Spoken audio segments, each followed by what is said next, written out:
2 கொரிந்தியர் 2:14 நாம் கவனித்துக் கொண்டிருக்கிறோம். அற்புதமான தேவனுடைய வார்த்தை வீதமாக சொல்லுகிறது, கிறிஸ்துவுக்குள் எப்பொழுதும் எங்களை வெற்றி சிறக்க பண்ணி எல்லா இடங்களிலேயும் எங்களை கொண்டு அவரை அறிகிற அறிவின் வாசனை வெளிப்படுத்துகிற தேவனுக்கு என்ன உண்டாவதாக, ஸ்தோத்திரம் உண்டாவதாக என்று வேதம் சொல்லுகிறதை நாம் கவனிக்கிறோம். ஆக கிறிஸ்துவுக்குள் வெற்றி என்று சொல்லும் பொழுது பல முறை சொன்னதை மறுபடியும் நினைப்பூட்டும்படியாக விரும்புகிறேன். என்னவென்று பார்ப்போம் என்று சொன்னால், தேவ சித்தம் செய்வது தான் கிறிஸ்துவுக்குள் நமக்கு இருக்கக்கூடிய மிகப்பெரிய வெற்றியாக இருக்கிறது. உலக கண்ணோட்டத்தை பார்க்க வேண்டும் என்று சொன்னால், நான் நினைத்ததை செய்வது தான் வெற்றி என்று நினைக்கிறார்கள்.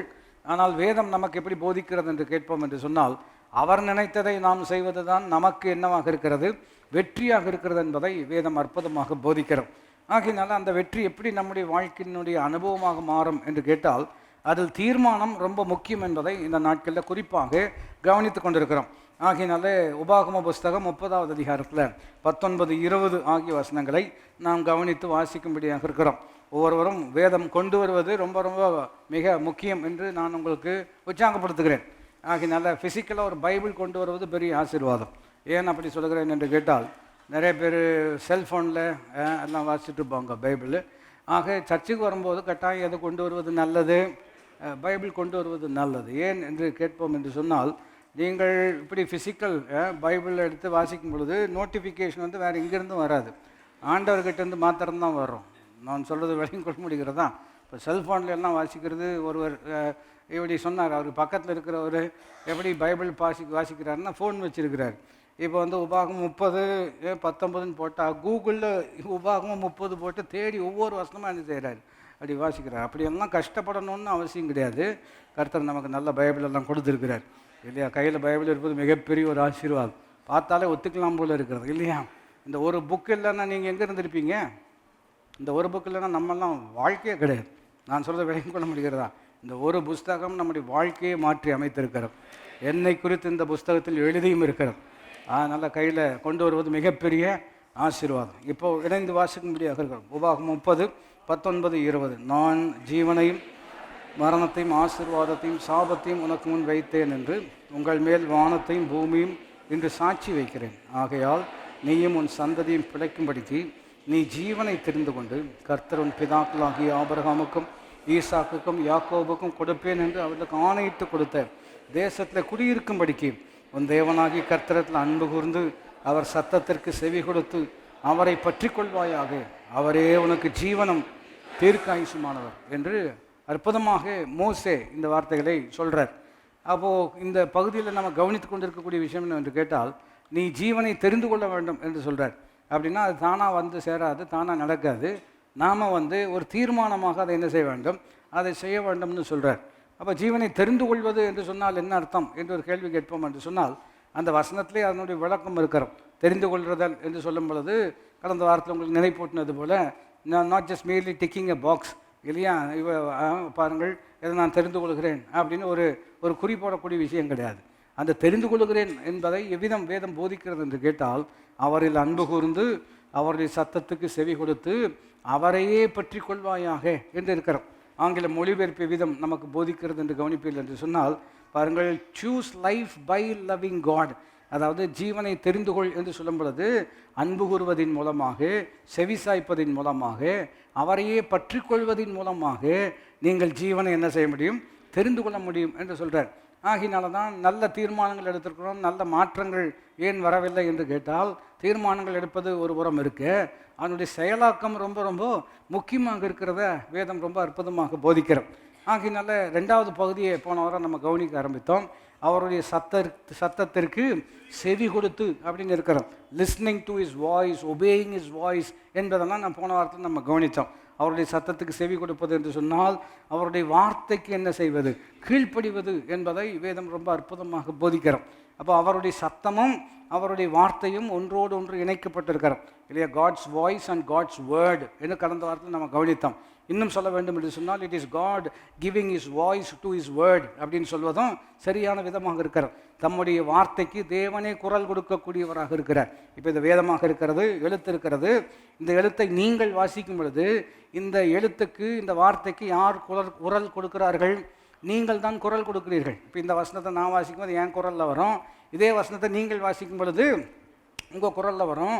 இதே எழுதிய தேவனே இந்த வார்த்தைக்கு குரல் கொடுப்பார் என்று சொன்னால், தேவ வார்த்தையும் தேவ குரலும் ஒன்றோடு ஒன்று எப்படி இருக்கிறது? இணைந்திருக்கக்கூடியதாக இருக்கிறது.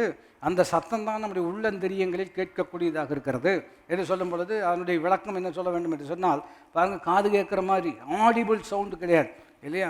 அதுக்கு மாறாக நம்முடைய உள்ளந்திரியங்களில் ஒரு உள்ளுணர்வை கர்த்தர் என்ன செய்கிறார்? தரக்கூடியவராக இருக்கிறார். என் இம்ப்ரெஷன்னு சொல்லலாம் இல்லையா? அல்லது ஒரு ஒரு ஒரு என்லைட்மெண்ட் இன் அவர் அண்டர்ஸ்டாண்டிங், நம்முடைய புரிந்து கொள்ளுதலில் ஒரு வெளிச்சத்தை கர்த்தர் கொடுப்பதின் மூலமாக, அவருடைய வார்த்தையின் மூலமாக அவருடைய குரலை நாம் என்ன செய்கிறோம்? கேட்கக்கூடியவர்களாக இருக்கிறோம் என்பதை நாம் கவனிக்கிறோம். அப்போ இன்றைக்கு பெரிய சவால் என்னவென்று கேட்டால், கடந்த வாரத்தில் கற்றுக்கொண்டது போல சாம்வேல் அப்படின்னு கூப்பிட்ட உடனே சொல்லும் அடியேன் என்ன செய்கிறேன்? கேட்கிறேன்னு சொல்கிறார். இப்போ நமக்கு இருக்கக்கூடிய சவால் என்னவென்றால், தேவ சத்தம் கேட்கிறது, அவர் சொல்லுவதும் நமக்கு என்ன செய்கிறது? புரிகிறது. ஆனால் சவால் எங்கே இருக்கிறது என்று கேட்டால், அதைன்படி செய்யக்கூடிய நிலை வரும் பொழுது தான் சில சிரமங்கள், சில சவால்கள் நம்முடைய வாழ்க்கையில் வரக்கூடியதாக இருக்கிறது. அப்போ தேவ சித்தம் செய்ய வேண்டும் என்று சொன்னால் அதுதான் வெற்றின்னு நம்ம பார்க்குறோம். தேவ சித்தம் செய்வது என்று சொன்னால் சவாலே இல்லாமல் இருக்காதுங்கிறது நல்லா விளையும் கொள்ளணும். அதை இன்னொரு கோணத்தில் இவ்விதம் ப்ராக்டிக்கலாக செயல் ரீதியாக சிந்திப்போம்னு சொன்னோம்னா, இப்போ சிலர் எப்படி நம்ம புரிஞ்சு வச்சுருக்கோம் அப்படின்னு சொன்னோம்னா, தேவ சித்தம்னா தடையே வராது, தடை வந்ததுனால தேவ சித்தம் இல்லைன்னு சிலர் நினைக்கிறாங்க. நான் சொல்வது எத்தனை பேருக்கு புரிகிறது? தேவ சித்தம்னா என்ன வராது? தடை வராது. அப்போ தடை வந்துச்சுன்னா என்ன இல்லை? தேவ சித்தம். இந்த லாஜிக்கை ஃபாலோ பண்ணிங்க அப்படின்னா, இன்றைக்கி சாயங்காலம் வரணும்னு நினைக்கும் போது தடை வருது, என்ன பண்ணலாம்? அப்போ என்னென்னு கன்க்ளூட் பண்ணலாம்? இது தேவ சித்தமே இல்லை. அது எவ்வளோ பெரிய பிழையான ஒரு கருத்துங்கிறத நம்ம புரிஞ்சுருக்கிறோம். அதுதான். அப்போ தடை வந்துச்சுன்னா தேவ சித்தம் இல்லை, தடை வரலன்னா என்னது? தேவ சித்தம். பாவம் செய்யும்போது தடையே வராது, பார்த்துருக்கீங்களா? பாவம் செய்ய முற்படும் பொழுது என்ன வராது? இன்னும் சொன்னோம்னா கைகூடி வரும் இல்லையா? அதுக்காக பரலோகத்தின் தேவன் காரியங்களை அப்படி சொல்ல முடியுமா? இல்லையே. கிறிஸ்தவத்தினுடைய சிறப்பே சிந்தனையில் தான் இருக்கிறது. உங்கள் மனம் புதிதாக்குகிறதுனாலே நீங்கள் என்ன செய்வீர்கள்? மறுரூபமாவீர்கள். அப்போ சித்தம் செய்யணும் அப்படின்னு சொன்னால் கட்டாயம் சவால் இருக்கத்தான் செய்கிறது, சிக்கல் வரத்தான் செய்கிறது. பிசாசு சொல்கிறான், அவ்வளோ லேஸில் ஒன்று செய்ய விட்டுருவனா அப்படின்னு அவன் சொல்கிறான். நானும் அவ்வளோ லேஸில் செய்யாமல் விட்டுருவனா அப்படின்னு தான் நாம் என்ன செய்கிறோம்? நிற்கிறோம் இல்லையா? தேவன் தான் நமக்கு பலன் கொடுக்கக்கூடியவராக இருக்கிறார். செய்து முடித்தவரிடம் தான் கற்றுக்கொள்ளும்படியாக இருக்கிறோம். சொல்லுங்கள் சொல்லுங்கள், செய்து முடித்தவரிடம் கற்றுக்கொள்ளும்படியாக இருக்கிறோம். யோவான் சுவிசேஷம் 4வது அதிகாரம் 34ஆம் வசனத்தை நாம் கவனிக்கும்படியாக இருக்கிறோம். ரொம்ப அற்புதமான தேவனுடைய வார்த்தை. ஆண்டவராக இயேசு நமக்கு போதிக்கிறவராக இருக்கிறார். யோவான் சுவிசேஷம் 4வது அதிகாரம் 34ஆம் வசனத்தை நாம் இணைந்து வாசிப்போம் என்று சொன்னால் எல்லாரும் எடுத்துக்கொள்ள வேண்டும். பக்கத்தில் இருக்கிறவங்க ஒரு வேளை பைபிள் இல்லாமல் இருந்தாங்கன்னா நீங்கள் கொடுத்து உதவி செய்து அற்புதமான வார்த்தைகளை வாசிக்க நீங்கள் உதவி செய்ய வேண்டும். யோவான் 4வது அதிகாரம் 34வது வசனம் இணைந்து வாசிப்போம். இயேசு அவர்களை நோக்கி, நான் என்னை அனுப்பினவருடைய சித்தத்தின்படி செய்து அவருடைய கிரியை முடிப்பதே என்னுடைய போஜனமாக இருக்கிறது அப்படின்னு சொல்கிறார். ரொம்ப அற்புதமான வார்த்தை. என்னுடைய பின்னணியை கவனித்து பார்ப்பீர்கள் என்று சொன்னால், இயேசு பிரயாணப்பட்டு வர்றாரு. இந்த ஒரு குறிப்பிட்ட சமாரிய அந்த ஊரில் வரும்போது ஒரு கிணறு இருக்கிறது, கிணத்தண்டை இருக்கிறாரு. அதெல்லாம் நம்ம படிச்சிருக்கிறோம். ஒரு சகோதரி அங்கே வர்றாங்க, அவங்களோட பேச்சு கொடுக்குறாரு இல்லையா? அதனுடைய விளைவு அந்த அம்மா ஃபஸ்ட்டு, நீர் யூதனாக இருக்க, நாங்கள் சமாரியாக இருக்க, எங்களுக்கும் உங்களுக்கு என்ன செய்யாது, ஒத்தே போகாது, நீங்கள் எப்படி எங்கள் கூட பேசலாம், எப்படி எங்கள்கிட்ட தண்ணி கேட்டு வாங்கலாம், நமக்கும் என்ன ஒத்து வருவதற்கு அப்படி தான் பேச்செல்லாம் ஆரம்பிக்கிறது. அப்போ போக போக இயேசுவரத்தில் சொல்கிறார், உன்னோடு பேசுகிறவர் இன்னார் என்று நீ அறிந்திருந்தாய், ஆனால் நீ கேட்டிருப்பாய், அவர் உனக்கு என்ன செய்திருப்பார், கொடுத்திருப்பார். அப்போ போக போக பாருங்கள், நீர் உண்மை ஒரு தீர்க்கதரிசியாக என்ன செய்கிறேன், காண்கிறேன் என்ன சொல்கிறாங்க. மேசியா வருவார்னு கேள்விப்பட்டிருக்கிறோன்னு சொல்கிறாங்க. உன்னோடு பேசுகிறவர் அவர்தான் என்று சொன்ன மாத்திரத்தில் அந்த அம்மா குடத்தை வச்சுட்டு எங்கே போயிட்டாங்க? ஊருக்குள்ளே போய் எல்லாத்தையும் கூட்டிகிட்டு வரும்படியாக போயிட்டாங்க. அந்த இடைவெளியில் தான் யார் வர்றான்? சீஷர்கள் வரான். இவங்க எங்கே போயிட்டாங்க அப்படின்னு சொன்னோம்னா, சாப்பாடு வாங்க போயிருக்கிறாங்க இல்லையா? பார்சல், நான் சொல்ல விடைக்குள்ள முடிக்கிறது தான், சாப்பாடு வாங்க போயிருக்கிறாங்க. போய் சாப்பாடு வாங்கிட்டு வந்து, ஆண்டவரே சாப்பாடு நாங்கள் வாங்கிட்டு வந்துட்டோம்னு சொல்லும் பொழுது, நான் சாப்பிட்டுட்டேன்னு சொல்கிறார். அப்போ தான் இவங்க என்ன நினைக்கிறாங்க என்று கேட்டால், ஒருவேளை யாராவது இவர்களுக்கு கொடுத்துருப்பாங்களோ அப்படின்னு சொல்லும் பொழுது, உங்களுக்கு தெரியாத போஜனம் எனக்கு ஒன்று இருக்கிறதுன்னு சொல்கிறார். சொல்லிட்டு தான் இந்த அற்புதமான விளக்கத்தை சொல்கிறார். என்னவென்று கேட்டால், பாருங்கள், அவருடைய சித்தத்தை செய்வதே எனக்கு போஜனமாக இருக்கிறது என்று அவர் சொல்கிறார். அப்போ இதைத்தான் இன்றைக்கி நம்ம கவனிக்கும்படியாக இருக்கிறோம். சித்தம் செய்வது தான் எனக்கு ஆகாரமாக இருக்கிறது, அதுதான் எனக்கு போஜனமாக இருக்கிறது, சித்தம் செய்வது தான் நமக்கு வெற்றியாக இருக்கிறது என்று சொல்லும் பொழுது இந்த சத்தியத்தை விளங்கிக் கொள்வது நமக்கு மிகவும் அவசியமாக இருக்கிறதை நாம் இந்த நாளில் கற்றுக்கொள்ளும்படியாக இருக்கிறோம். ஆங்கில மொழிபெயர்ப்பை நான் முக்கியப்படுத்தும்படியாக விரும்புகிறேன். இல்லையா, my food is to do the will of him who sent me and accomplish his ஒர்க்னு இருக்கிறோம். செய்து முடிப்பதே என்னுடைய போஜனம். சும்மா ஆரம்பிச்சுட்டு பாதியில் விடக்கூடியது அல்ல, செய்து முடிக்க வேண்டும். கர்த்தர் உங்களுக்கு எனக்கு நல்ல செய்து முடிக்க கர்த்தர் கிருபை செய்வாராக. நம்முடைய வாழ்க்கையில் இன்கம்ப்ளீட்னஸ் இல்லாதபடிக்கு ஒரு நிறைவை கர்த்தர் நம்முடைய வாழ்க்கையில் கட்டாயம் கொடுப்பார். ஏன் கொடுப்பார் என்று கேட்டால், அவர் அரைகுறை தேவன் அல்ல, அவர் நிறைவான தேவன். எதை ஆரம்பிக்கிறாரோ அதை கட்டாயம் செய்து முடிக்கிற தேவனாக இருக்கிறார். அப்போ ஆங்கில மொழிபெயர்ப்பு எப்படி இருக்கிறது என்று கேட்டால், நீங்கள் கவனித்து நான் உங்களுக்கு அதை வாசிக்கும்படியாக இருக்கிறேன். அதாவது my nourishment is to do the will of him அப்படின்னு இருக்கிறோம். அதாவது சித்தம் செய்வதே எனக்கு போஜனமாக இருக்கிறது, அல்லது போஷாக்கு. நரிஷ்மெண்ட்டுன்னு சொன்னோம்னா போஷாக்குன்னு சொல்லலாம். அதுக்கு மாற்று வார்த்தை சொல்லணும் அப்படின்னா பெலன் என்று சொன்னால் எல்லாரும் நம்ம விளங்கி கொள்ளலாம். ஆக நான் இவ்விதம் அதை சொல்லும்படியாக விரும்புகிறேன். அவருடைய சித்தம் செய்வது தான் எனக்கு பெலனாக இருக்கிறது. சொல்லுங்கள், அவர் சித்தம் செய்வது தான் எனக்கு பெலன். இது இன்னும் கொஞ்சம் ஸ்லைட்டாக ஒரு மொழிபெயர்ப்பில் கொண்டு வந்திருக்கிறாங்க. ஏன் இவ்வளவு வித்தியாசம் இல்லை, வித்தியாசமாக கிடையாது, அவ்வளவு ஆழம் இருக்கிறதை ஒவ்வொரு கோணத்தையும் என்ன செய்திருக்கிறார்கள், கொண்டு வந்திருக்கிறார்கள். இதை எப்படி எளிமைப்படி உதாரணப்படுத்த வேண்டும் என்று சொன்னால், வைரம் மாதிரி இல்லையா, வைரம் பார்த்திருப்பீர்கள் என்று நினைக்கிறேன். அட்லீஸ்ட் டிவியிலாவது என்ன செஞ்சுருப்போம், நம்ம பார்த்துருப்போம். இதுக்காகவே கர்த்தர் உங்களுக்கு வைரம் தருவாராக. நான் சொல்கிற விளங்கிக் கொள்ள முடிகிறதா? அப்போ பார்த்தீங்கன்னா ஒரு பெடஸ்டலில் வச்சுருப்பாங்க, அது அப்படியே சுத்தம். அப்போ அது எந்த ஆங்கிளில் திரும்பினாலும் ஒவ்வொரு ஆங்கிள்லேயும் ஒவ்வொரு கோணத்திலும் ஒரு அற்புதமான ஒரு ஒரு ஒரு ஒரு அழகு இருக்கிறத நம்ம கவனிக்க முடியும். வசனத்தை எங்கேருந்து பார்த்தாலும் சூப்பராக தான் இருக்கும். நான் சொல்கிறது எத்தனை பேர் புரிந்து கொள்ள முடியும்? எங்கேருந்து பார்த்தாலும் யார் வாசித்தாலும் சூப்பராக தான் இருக்கும், வாசிக்க வேண்டிய விதமாக வாசித்தால். நான் சொல்கிற விலையும் கொள்ள முடிகிறதா? அப்படிப்பட்ட ஒரு கோணத்தில் தான் இதை பார்க்கணும். அப்போது ஒரு மொழிபெயர்ப்பு எப்படி சொல்லுகிறது என்று கேட்டால், இல்லையா, my nourishment is to do the will of God. தேவனுடைய சித்தம் செய்வது தான் எனக்கு பலனாக இருக்கிறது. இன்னொரு மொழிபெயர்ப்பு எப்படி இப்போ செய்திருக்கிறார்கள் என்று கேட்டால், my nourishment comes from doing the will of God. என்னுடைய பலனே தேவ சித்தம் செய்வதனால்தான் வருகிறது என்ன சொல்கிறார். நீங்கள் ரெண்டையும், இந்த வித்தியாசத்தையும் விசேஷத்தையும் புரிந்து கொள்வது நம்முடைய வாழ்க்கையில் மிகப்பெரிய நன்மையை கொண்டு வரக்கூடியதாக இருக்கிறோம். சித்தம் செய்வது தான் பலன் சொல்கிறார். சொல்லுங்கள், சித்தம் செய்வது தான் பலன். சித்தம் செய்வதில் தான் பலன் இருக்கிறது. வித்தியாசம் இருக்கிறது, புரிந்திருப்பீர்கள் என்று நம்புகிறேன். My nourishment comes from doing the will of God. தேவ சித்தம் செய்வதில் தான் எனக்கு என்ன இருக்கிறது, பலன் இருக்கிறது என்று சொல்லும் பொழுது இது எப்படி நம்முடைய வாழ்க்கையில் கர்த்தர் செயல்படுத்துகிறார் என்பதை நாம் கவனிப்பது ரொம்ப ரொம்ப முக்கியம். அப்போது பாருங்கள், இப்போ நம்ம பிள்ளைகள்லாம் படித்து வர்றாங்க, படித்து முடிச்சோன்னா இன்டர்வியூ, வேலைக்கு போகும்போது இன்டர்வியூ அட்டன் பண்ணணும் இல்லையா. இன்டர்வியூ அட்டன் பண்ணும்போது கேள்வி கேட்பாங்க இல்லைவா. இல்லை எப்படிப்பட்ட கேள்வி கேட்பாங்கன்னு சொல்ல முடியாது. ஆனால் ஒரு பொதுவான கேள்விகள் என்று நாம் உதாரணப்படுத்துவோம் என்று சொன்னால், வாட் இஸ் யுவர் ஸ்ட்ரென்த் அப்படின்னு கேட்பாங்க. உங்களுக்கு பலனாக இருப்பது என்ன என்று ஒரு கேள்வி கேட்பார்கள் என்று சொன்னால் என்னென்னு சொல்ல முடியும்? இப்போ நான் உங்களை பார்த்து கேட்குறேன், நீங்கள் உங்கள் மனசுக்குள்ளேயே நீங்கள் அதுக்கான பதிலில் சொல்லணும். வாட் இஸ் யுவர் ஸ்ட்ரென்த், உங்களுடைய பலன் என்று சொன்னால் என்னென்னு சொல்வீங்க அப்படின்னு கேட்டால் என்ன சொல்ல முடியும்? ஒவ்வொருத்தருக்கும் ஒவ்வொரு வித்தியாசமாக இருக்கிறது. ஒருத்தருக்கு என்ன சொல்ல முடியும் என்று கேட்டால், நான் எந்த விஷயத்தையும் சீக்கிரம் புரிஞ்சுக்குவேன் அப்படின்னு சொல்லுவாங்க. ஒரு தடவை சொன்னோம்னா நான் டக்குன்னு நான் புரிஞ்சுக்குவேன், அது என்னுடைய ஸ்ட்ரென்த், என்னுடைய பலன் என்று சொல்லலாம்.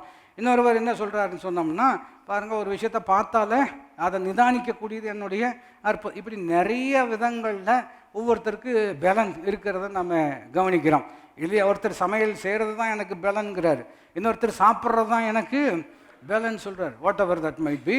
அப்போ உதாரணம் என்னவென்று கேட்டால், வாட் இஸ் யுவர் ஸ்ட்ரென்த், உன்னுடைய பலன் என்ன அப்படின்னு பொதுவான இப்போ நிலையில் கேட்போம் என்று சொன்னால் இதையெல்லாம் சொல்லலாம்.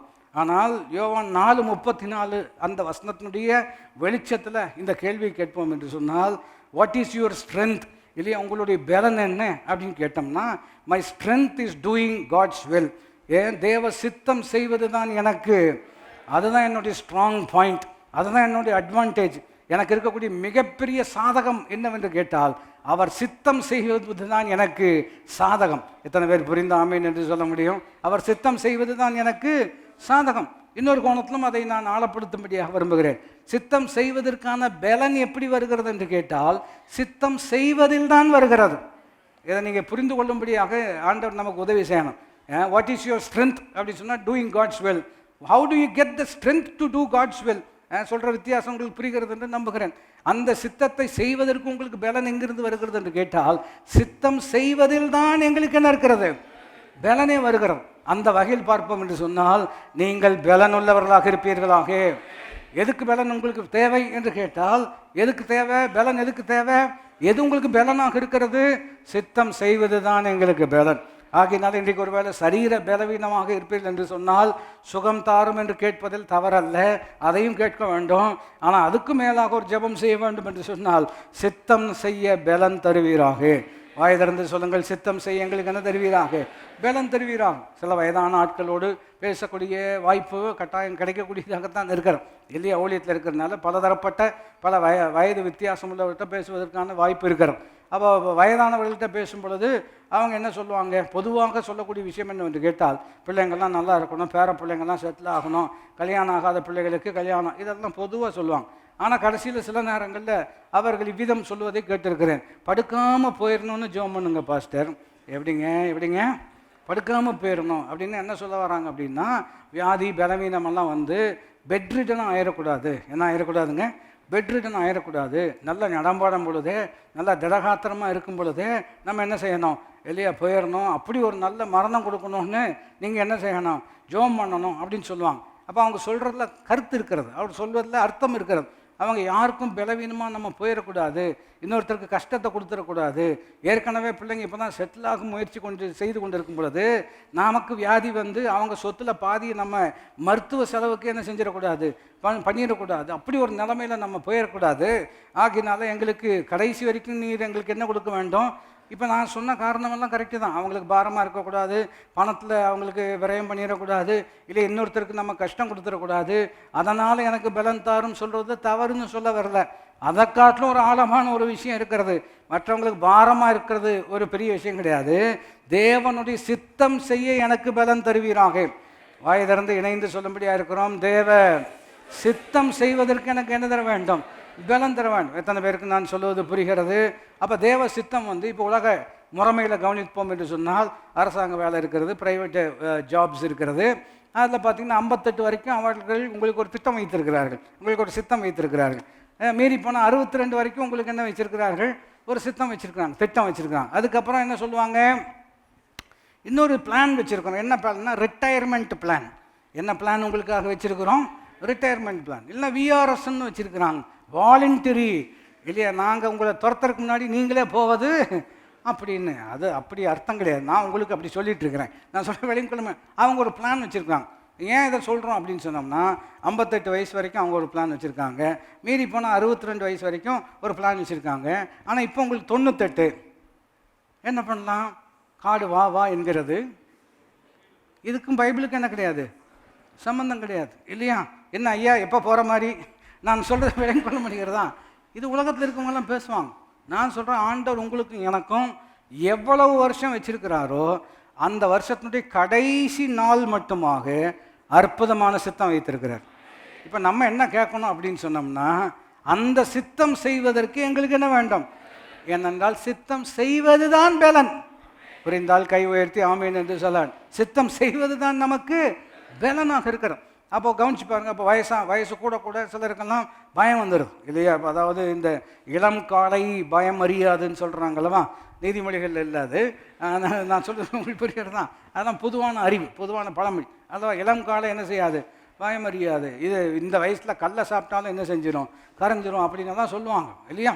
அது ஒரு காலகட்டம். ஆனால் கொஞ்சம் வயது கூட கூட கூட அப்புறம் முன்ன மாதிரி கொஞ்சம் நம்மளால் செய்ய முடியல இல்லையா, முன்ன இருந்த பலன் நமக்கு இல்லை, கொஞ்சம் மூச்சு வாங்குது அப்படின்னு சொன்ன உடனே எல்லா பயங்களும் ஒன்று சேர்ந்து வந்துடும். பார்த்துருக்கீங்களா? எல்லா பயங்களும் ஒன்று சேர்ந்து வந்துடும் இல்லையா? அப்போ முன்ன இருந்த அந்த கான்ஃபிடென்ஸ் இல்லை, முன்ன இருந்த தெளிவு இல்லை. இப்போ நமக்குள்ளே என்ன வந்து விடுகிறது? பயம் வந்து விடுகிறது. என்ன பயம் அப்படின்னு சொன்னோம்னா, இல்லையே நமக்கு ஏதாவது வந்துடுமோ, ஏதாவது பிரச்சனை வந்துடுமோ என்கின்ற பயங்களெல்லாம் வரக்கூடியதாகத்தான் இருக்கிறது. அப்படிப்பட்ட நிலையில் ஆண்டவரே எனக்கு இந்த வியாதியெல்லாம் வரக்கூடாதுன்னு ஜெபிக்கிறதுல தப்பே கிடையாது. ஆனால் நான் சொல்லுகிறேன், சித்தம் செய்வதற்கு பலன் தருவீராக. வாய் திறந்து சொல்லுங்கள், சித்தம் செய்வதற்கு பலன் தருவீராக. ஏன்னா சித்தம் செய்வதற்கு பாருங்கள், எவ்வளோ வருஷம் கர்த்தர் உங்களுக்கு கொடுத்திருக்கிறாரோ அவ்வளோ வருஷங்கள் அவருடைய சித்தம் செய்வதற்கு யார்தான் பலன் தர வேண்டும்? அவர்தான் பலன் தர வேண்டும். ஆகையினால் தான் இயேசு சொல்றாரு, அவருடைய சித்தத்தை செய்து முடிப்பதே எனக்கு என்னமாக இருக்கிறது? போஜனமாக இருக்கிறது, எனக்கு பலனாக இருக்கிறது என்பதை வேதம் சொல்லுகிறோம். சங்கீதம் 90 திருப்ப வேண்டாம், நம்ம எல்லாருக்கும் தெரிஞ்ச வசனம் தான். சங்கீதம் 90 பொதுவாக எப்போ வாசிப்பாங்கன்னு நினைக்கிறீங்க? இல்லையா? பொதுவாக எப்போ வாசிப்போம்? இல்லையா? வாசித்தா தானே. நான் சொல்ல புரிகிறதா?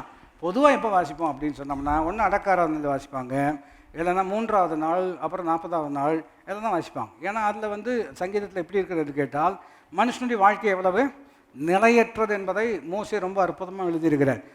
பலத்தின் 70 வருஷம், பலத்தின் மிகுதியினால் 80 வருஷம். கூட்டி கழிச்சு பார்த்தீங்கன்னா 70 வருஷம் இருந்தாலும் பிரச்சனை தான், 80 வருஷம் இருந்தாலும் பிரச்சனை தான்.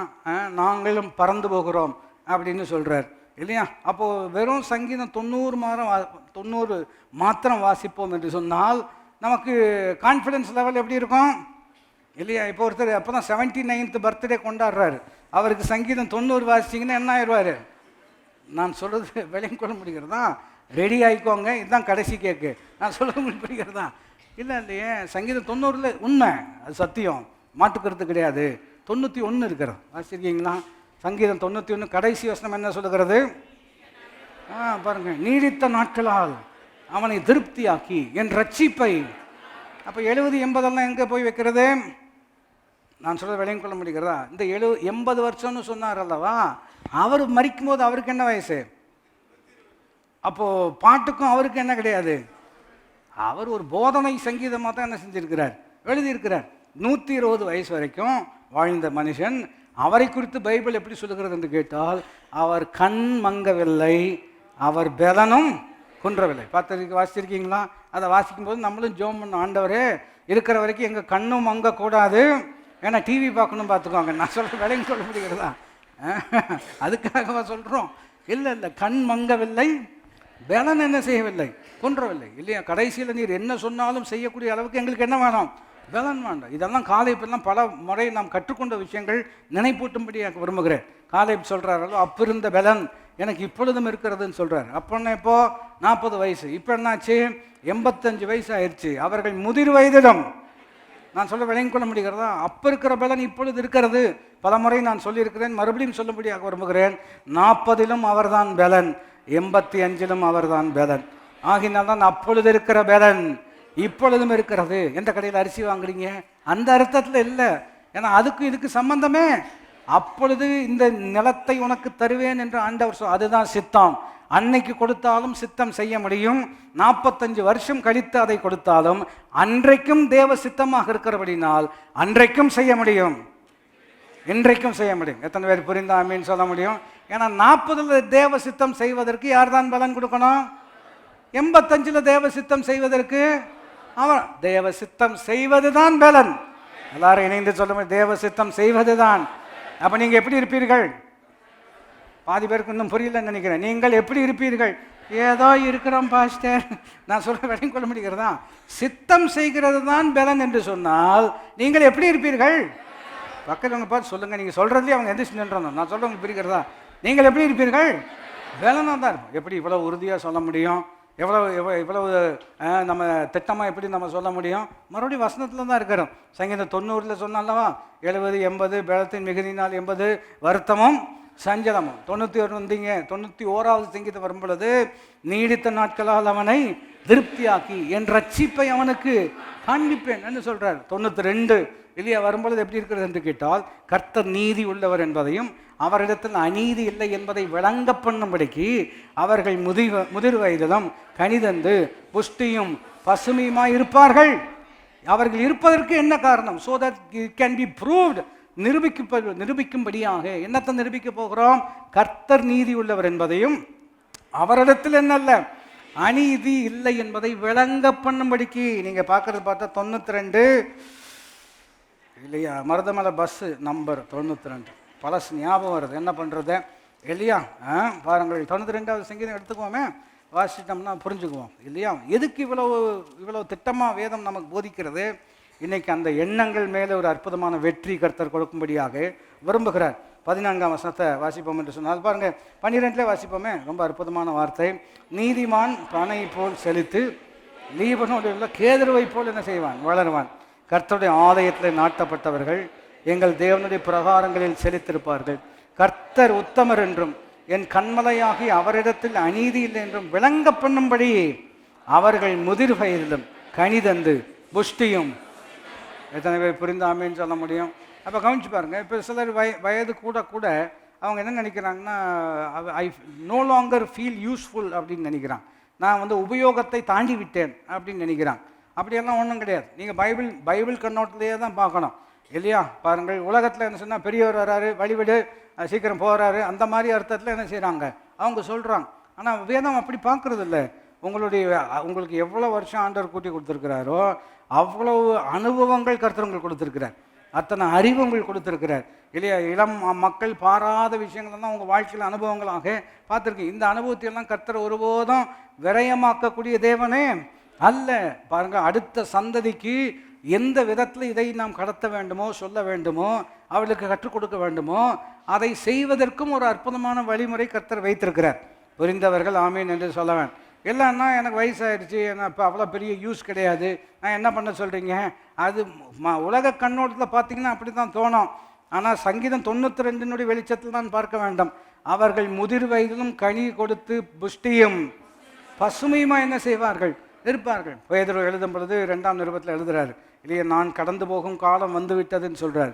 நான் போனதுக்கப்புறம் இந்த வார்த்தைகள் உங்களுக்கு நினைப்பூட்டும்படி இருக்கும்படியாக அவைகளை நான் என்ன செய்து வைக்கிறேன்? எழுதி வைக்கிறேன்னு சொல்கிறார். அன்னைக்கு வந்து அவர் சொல்கிறார், எனக்கு வயசாகிடுச்சு, நான் போகிறேன், அதனால் என்னமோ பண்ணிட்டு போங்கன்னு சொல்லலை. நான் போகிறக்கு முன்னாடி தேவன் எனக்கு கொடுத்த அறிவு, தேவன் எனக்கு கொடுத்த அனுபவம், தேவன் எனக்கு கொடுத்த அற்புதமான கற்றுக் கொடுத்த சத்தியங்கள், இதையெல்லாம் நான் எழுதி வச்சுட்டு போகிறேன். எழுதி வைப்பது எனக்கு ஒரு சிரமமே அல்ல. நான் எழுதி வச்சுட்டு போகிறேன்னு அன்னைக்கு எழுதுனது 2026 நம்ம வாசிக்கிறோம். அப்போ நான் சொல்லுகிறேன், பேதுருவை பயன்படுத்தின கர்த்தர் உங்களை கட்டாயம் பயன்படுத்துவார். எத்தனை பேர் புரிந்தாமே? அப்போ அவர் மறுபடியும் சொல்லுகிறேன், எப்படி உங்களுக்கு அந்த பலன் வரும் என்று கேட்டால், சித்தம் செய்வது தான் பலன். சொல்லுங்கள், சித்தம் செய்வது தான் பலன். எத்தனை பேர் புரிந்தாமேன் என்று சொல்ல முடியும்? அப்போ சித்தம் செய்வதற்கு சரீர பலனும் ரொம்ப தேவை. ஆனால் சத்திய ரீதியாக வரக்கூடிய, புரிந்து கொள்வதில் வரக்கூடிய அந்த பலன் நமக்கு ரொம்ப ரொம்ப தேவை. அப்போ நம்ம கவனிக்கக்கூடிய விஷயம் என்று கேட்டால், இப்போ ஒருத்தர் பலவீனமாக இருக்கிறார். நான் சொன்னதை திரும்ப சொல்லும்படியாக விரும்புகிறேன். இல்லை சில நேரங்கள் ரெப்படிஷன் வரும். எதுக்கு அப்படின்னு சொன்னோம்னா ரீஎன்ஃபோர்ஸ்மெண்ட்டுன்னு சொல்லுவாங்க. அதை மறுபடியும் ஒரு விஷயத்தை திரும்பி புரிந்து கொள்வதற்காக பிரசங்கம் பண்ணும் பொழுது, பேசும் பொழுது ரெப்படிஷன் கட்டாயம் தேவை. எழுதும் பொழுது ரெப்படிஷன் இருக்கவே கூடாதுன்னு. இதெல்லாம் எதுக்கு உங்களுக்கு சொல்கிறேன் அப்படின்னா, நீங்கள் எல்லாரும் மற்றவர்களுக்கு கற்றுக் கொடுக்கக்கூடிய நிலைமையில் கர்த்தர் உங்களை உயர்த்த போகிறார். அல்லேலூயா. மற்ற நிறைய இடங்களில் பிரசங்கம் பண்ணுறவங்களாம் உட்காந்துருக்குறாங்க, அதனால தான் சொல்கிறேன் இல்லையா? வெறுங்கியே உட்காந்துட்டு இருக்கோன்ட்டு அர்த்தம் கிடையாது. பாருங்கள், சிலர் நினைக்கிறாங்க ஞாயிற்றுக்கிழமை சர்வீஸ் முடிஞ்சு அதுக்கப்புறம் ஒன்றுமே இல்லை. யார் சொன்னால் ஒன்றுமே இல்லைன்னு? திங்கக்கிழமையிலேருந்து சனிக்கிழமை வரைக்கும் சபையினுடைய கதவு ஒரு வேளை பூட்டப்பட்டிருக்கலாம். ஆனால் சபை கட்டடத்தில் இல்லை, சபை கலெக்டர் ஆஃபீஸ் போகிறது, நான் சொல்கிற வேலைக்கு கொள்ள முடிகிறதா, ஸ்கூலுக்கு போகிறது, ஹாஸ்பிட்டலுக்கு போகிறது, எங்கெல்லாம் நீங்கள் போகிறீங்களோ அங்கெல்லாம் சபை இருக்கிறது. நான் சொல்கிறது எத்தனை பேர் புரிந்த ஆமீன்னு சொல்லணும். ஞாயிற்றுக்கிழமை தான் நம்ம என்ன செய்கிறோம்? ஒன்று கூடி வரோம் இல்லையா? சிலர் நினைக்கிறாங்க always keep the church building open. அவங்க என்ன கருத்து சொல்கிறாங்கன்னு நான் புரிந்து கொள்கிறேன். ஆனால் நான் உங்களுக்கு சொல்லக்கூடிய விஷயம் என்னவென்று கேட்டால், நீங்கள் எங்கே போனாலும் கர்த்தர் உங்களோட கூட இருக்கிறார். உங்களை கொண்டு என்ன செய்யணும்னு திட்டம் வச்சிருக்கிறாரோ அதை இங்கே கரெக்டாக உங்களை என்னை உருவாக்குகிறாரு. இன்றைக்கி உருவாக்குறாரு, நாளைக்கு பயன்படுத்துகிறார். எத்தனை பேர் புரிந்தாமேன்னு சொல்ல முடியும்? அப்போ குறிப்பு நாம் கவனித்து கொண்டு இருக்கக்கூடிய விஷயம் என்னவென்று கேட்டால், பேதுரு சொல்கிறார், நீங்கள் மறந்துடக்கூடாது என்பதற்காக நான் என்ன செய்கிறேன்? எழுதி வைக்கிறேன்னு சொல்கிறார். அப்போ ஒவ்வொரு நபரும் இன்னும் அடுத்த சந்ததிக்கு நீங்கள் உபயோகம் உள்ளவர்களாக, பயனுள்ளவர்களாக நீங்கள் இருக்கும்படியாக உங்களை கொண்டு அற்புதமான திட்டம் கர்த்தர் வைத்திருக்கிறார். அதை செய்வதற்கு பலன் கொடுக்குறார். ஃபிசிக்கல் ஸ்ட்ரென்த்தும் கட்டாயம் நமக்கு தேவை இல்லையா? அப்போ பாருங்கள், நான் உங்களுக்கு சொன்னது போல், ஆண்டவரே கடையில் கிடக்காமல் நான் போயிடணும்னு சொல்கிறது, அவங்கள நம்ம மட்டுப்படுத்தல, குறைவாக நம்ம நினைக்கல, அவங்க வருத்தத்தை நம்ம புரிஞ்சுக்கிறோம். ஆனால் இன்றைக்கி நாம் ஜெபம் பண்ண வேண்டிய விஷயம் என்னவென்று கேட்டால், கடைசி நாள் மட்டும் நம்முடைய சித்தம் செய்வதற்கு எங்களுக்கு நீர் என்ன கொடுக்க வேண்டும்? பலன் கட்டாயம் என்ன செய்வேன்? ஏன்னா கடைசி நாள் வரைக்கும் தேவன் ஒரு பிளான் வச்சிருக்கிறார். எத்தனை பேர் புரிந்தாமேன் என்று சொல்ல முடியும்? உங்களுக்கு 90 வயது ஆண்டவர் வைத்திருப்பார் என்று சொன்னால் 90 வயது நீங்கள் மரிக்கக்கூடிய நாள் மட்டுமாக கர்த்தர் அற்புதமான ஒரு திட்டம் வைத்திருக்கிறார். எப்படி நான் உறுதியாக சொல்ல முடியும்? என் எலும்புகள் உருவாக்கப்படுவதற்கு முன்னமே அவைகள் உருவேற்படும் நாட்களும் உம்முடைய புஸ்தகத்தில் அல்லவா எழுதியிருக்கிறது. நான் உருவாக்கப்படுவதற்கு முன்னதாகவே எனக்கென்று எவ்வளவு நாட்கள் உருவாக்கப்பட்டிருக்கிறதோ அவைகளெல்லாம் எழுதப்பட்டிருக்கிறது. அதன் அடிப்படையில் தான் கர்த்தர் என்னை உருவாக்கி இருக்கிறார், உங்களையும் உருவாக்கி இருக்கிறார். ஆகையினால சோர்ந்து போயிடக்கூடாது. பக்கத்தில் உங்களுக்கு பார்த்து சொல்லுங்க, சோர்ந்துடக்கூடாது இல்லையா? என்னத்தான் வாழ்க்கை இல்லையா அப்படிங்கிற மாதிரி சில நேரத்தில் அது பின்ன வரமுடியாக இருக்கிறோம். சில நேரத்தில் கஷ்டம்லாம் வரும்பொழுது நம்ம இருந்து என்ன பிரயோஜனம் அப்படின்னு நம்ம நினைக்கிறோம். நீங்கள் இருக்கிறதான் பிரயோஜனம், அதனால தான் வச்சுருக்கிறார். நான் சொன்னதை புரிஞ்சிங்கன்னா ஜெயிச்சுக்கலாம், இல்லைன்னா மறுபடியும் வருத்தம் வந்துடும். நம்ம இருந்து என்ன பிரயோஜனம் அப்படின்னு நினைக்கிறோம். நீங்கள் இருக்கிறதான் பிரயோஜனம்னு சொல்லிட்டு உங்களை வச்சிருக்கிறார். இது உங்களுக்கு புரிஞ்சிச்சுன்னா நீங்கள் ஜெயிக்கலாம். ஒருத்தர் அப்படி தான் ஜோம் பண்ணார், எலியா. நம்மை போல பாடுள்ள மனுஷன் என்ன ஜோம் பண்ணுறாருன்னு சொன்னோம்னா, ஆண்டவரே எனக்கு வாழை பிடிக்கல, எனக்கு வாழை பிடிக்கல. அப்போ ஒரு பிரசங்கர் ரொம்ப அற்புதமாக அவருக்கு வாழை பிடிக்கலன்னு சொன்னால் எருசலேமில் இருந்திருந்தாருன்னா அவங்களே எல்லாம் செஞ்சுருப்பாங்கல்லவா. நான் சொல்லுங்களுக்கு புரிகிறது நினைக்கிறேன். ஓடி வந்தது காரணமே என்னதான், வாழ வேண்டும்னு விருப்பம் இருக்கிறது. ஆனால் இந்த மாதிரி வாழணுமான ஒரு கேள்வி இருக்கிறது. நான் சொல்கிறது எத்தனை பேருக்கு புரிகிறது? வாழணும் தான் விருப்பம், அதுக்காக தான் ஓடி வந்தார். ஆனால் இந்த மாதிரி வாழணும்னு என்ன கிடையாது, விருப்பம் கிடையாது. ஆகினால ஜோம் பண்ணுறார். என்ன என்று கேட்டால், ஆண்டவரே என் முன்னோர்களை பார்க்கலாம் நான் நல்லவன் அல்ல. அது எல்லாருக்கும் தெரியும், முன்னோர்களும் நல்லவர்கள் அல்ல, இவரும் பெரிய. நான் சொல்கிறது உங்களுக்கு புரிகிறதா? இந்த மாதிரி சென்டியாக ஜோம் பண்ணோம்னா அவர் கேட்பாருன்னு நினைக்கிறோம். நம்மளை தான் எல்லாமே தெரியுமே அவருக்கு. நான் சொல்கிறது உங்களுக்கு விளங்கி கொள்ள முடிகிறதா? ஒருத்தர் இப்படி காலையில் ஃபஸ்ட் சர்வீஸில் சொன்னோம், அதாவது என்ன கேட்டாலும் ஆண்டவரே ஒரு சித்தம் செய்வதற்காக நீர் அதை தர வேண்டும் அப்படின்னு சித்தத்தை முக்கியப்படுத்திங்கன்னா கொடுத்துருவாரு. அதுக்கப்புறம் நான் சொல்லுவேன். அப்போது அவர் என்ன சொல்கிறாருன்னா, துன்மார்க்கனை கர்த்தர் தூரத்தில் இருந்து நீ எதுக்கு இந்த மாதிரி வெள்ளிக்கிழமை ஜோம் பண்ணுறேன்னு எனக்கு நல்லாவே கொடுக்குற வரைக்கும் நீ எப்படி பேசுவேன்னு எனக்கு தெரியும். வாங்கினது பார்த்தீங்களா எவ்வளவு பேர் கரெக்டாக நம்ம சொல்கிறோம். வாங்கினதுக்கப்புறம் துணி என்ன ஆயிரும், அதை கெஞ்சி கேட்கிறேன் ஆண்டவரே, நன்றி ஆண்டவரே அப்படின்னு சொன்னாருன்னு என்ன ஆயிரும். நான் சொல்கிறது உங்களுக்கு புரிகிறதா? தோரணையில் என்ன வருகிறது? அதான் சொல்கிறாங்க இல்லையா, பணம் இல்லாத போது ஒரு நிலையில் இருப்பாங்க, பணம் வர வர என்ன ஆயிரும். அதனால தான் பைபிளே தெளிவாக போட்டு, ஐஸ்வர்யம் விருத்தியானால் உங்கள் இருதயத்தை அதன் மேல் டோன்ட் சென்டர் இட்னு சொல்கிறார். ஆங்கில மொழிபெயர்ப்பு எப்படி இருக்குது என்று கேட்டால், when riches increase don't make it the center of your life. ஆஸ்திகள் ஐஸ்வர்யங்கள் பெருகும் பொழுது அதை வாழ்க்கை நடுவீட்டில் கொண்டாந்து வச்சிடாதீங்க. இன்னொரு வார்த்தையில் நடு சென்டரில், நான் சொல்கிறது விளங்கிக் கொள்ள முடிகிறதா? நடு சென்டரில் என்ன செய்ய வேண்டாம், அவர் தான் மையத்தில் இருக்கணும், அவர் தான் முக்கியம், அவரே நமக்கு ஜீவனம் தீர்க்காயுஸ். அப்போ சரீர பலனும் கட்டாயம் நமக்கு தேவை. அதனால தான் பாருங்கள், நீங்கள் நம்முடைய சரீரத்தை கட்டாயம் பேணி காப்பது ரொம்ப ரொம்ப முக்கியம். எத்தனை பேருக்கு நான் சொல்வது விளங்கிக் கொள்ள முடியும்? சித்தம் செய்யணும்னு எத்தனை பேருக்கு விருப்பம் இருக்கிறது? சித்தம் செய்யணும்னு எங்கேயும் பலன் வேணும், சரீரத்திலும் கட்டாயம் பலன் வேணும். அப்படி இருக்கிறதுனால நல்லா சாப்பிடணும் இல்லையா? வயிற்றை கட்டி வாயை கட்டி நான் சேர்த்த போகிறேன் அப்படின்னு சொன்னீங்கன்னா வாயை கட்டுவாங்க. நான் சொல்கிறது விளங்கிக் கொள்ள முடிகிறதா? சாரி இந்த மாதிரி டார்க் ஹியூமர் சொல்கிறதுக்கு, பட்டு நீங்கள் புரிந்திருப்பீர்கள் என்று நம்புகிறேன் இல்லையா? அப்போது அப்படியெல்லாம் பைபிளில் மறுபடியும் வசன ரீதியாகவே யோசிக்கணும். அதாவது புசிக்கிறவனுக்கு ஆகாரத்தையும் விதைக்கிறவனுக்கு விதையும் அழிக்கிறவர் பெருக பண்ணி நீதியின் விளைச்சலை வர்த்திக்க பண்ணுவார். அப்போ புசிக்கிறதுக்கு ஆகாரமும் கொடுக்குறாரு, விதைக்கிறதுக்கு நீங்கள் சாப்பிட்டுட்டு விதைக்கலாம் இல்லையா? பாருங்கள், வயிற்றையும் வாயும் கட்டணுன்னு அப்படின்னா என்ன அர்த்தத்தில் சொல்கிறோம்? அறவழித்தனமாக பணத்தை விரையும் அந்த அர்த்தத்தில் சொல்லலை. நீங்கள் நல்லா இருக்கணுங்கிறதுக்கு என்ன தேவைப்படுதோ அதையும் கொடுக்குறாரு, விதைக்கிறதுக்கு என்ன தேவையோ அதையும் கொடுக்குறாரு. இதை மாத்திரம் சரியாக புரிஞ்சுக்கிட்டோம் அப்படின்னு சொன்னோம்னா வசன ரீதியாக நாம் நல்ல ஆசீர்வாதமாக இருக்க முடியும். இப்போ நமக்கு என்ன பிரச்சனை அப்படின்னு சொன்னோம்னா, புசிக்கிறவனுக்கு ஆகாரத்தை கர்த்தர் கொடுக்குறார், விதைக்கிறவனுக்கு விதை கொடுக்குறார். இது ஆகாரம் என்ன, விதை என்கிறத நம்ம கட்டாயம் என்ன செய்ய வேண்டாம், விளங்கிக் கொள்ளணும். இப்போ இன்னும் எளிமையாக சொல்லும்படியாக விரும்புகிறேன். இப்போ கையில் ஆண்டவர்களுக்கு ஒரு 10 ரூபா கொண்டாந்து கொடுக்குறாரு என்று வச்சுக்கோங்க. 10 ரூபான்னா நீங்கள் என்ன எல் போட்டுக்கலாம், சி போட்டுக்கலாம், என்ன வேணாலும் போட்டுக்கலாம் இல்லையா? 10 ரூபா கொடுக்குறாரு அப்படின்னு சொன்னோம்னா அந்த 10 ரூபாயில் விதையும் இருக்கிறது, ஆகாரம் இருக்குது. நான் சொல்வதை புரிந்து கொள்ள வேண்டும். விதையும் இருக்கிறது, ஆகாரம் இருக்கிறது. அப்போ நீங்கள் என்ன பண்ணணும்? விதைக்கிறத விதைக்கணும், ஆகாரத்தை என்ன செய்யணும்? சாப்பிடணும் இல்லையா? ஆண்டவர் வச்ச விதமே சிறப்பாக தான் வச்சிருக்கிறார். இன்னும் ரொம்ப எளிமைப்படுத்த வேண்டும் என்று சொன்னால் அவருடைய சிருஷ்டிப்பை கவனிச்சு பாருங்க. சூப்பராக பண்ணியிருக்கிறார் இல்லையா? ரொம்ப அற்புதமாக பண்ணியிருக்கிறார். எப்படி பண்ணியிருக்கிறாரு? ஒரு பழம் எடுத்துக்கோமே இல்லையா? ஆப்பிள், விதையுள்ள பழம்.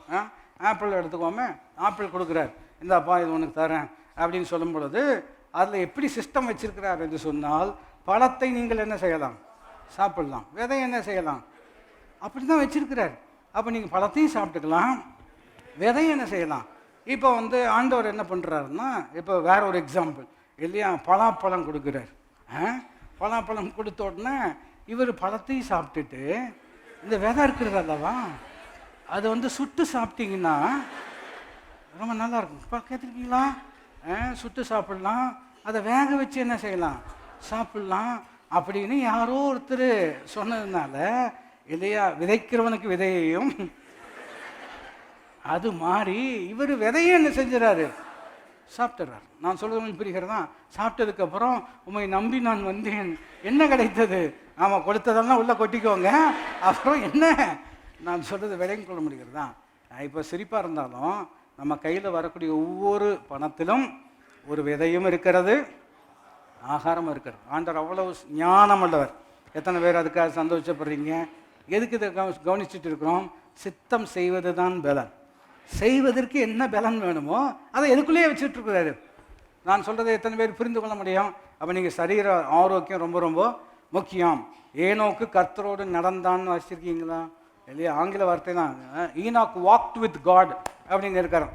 அதை வச்சு பிரசங்கியாரே சொல்லுவாங்க, நீங்கள் அதனால தான் வாக்கிங்கே போகணுன்னு சொல்கிறது இல்லையா? நான் கட்டாயம் இது போனோம் இல்லையா? நீங்களும் நானும் எல்லாருமே கட்டாயம் ஒரு அரை மணி நேரமாவது கட்டாயம் எங்கே போனோம்?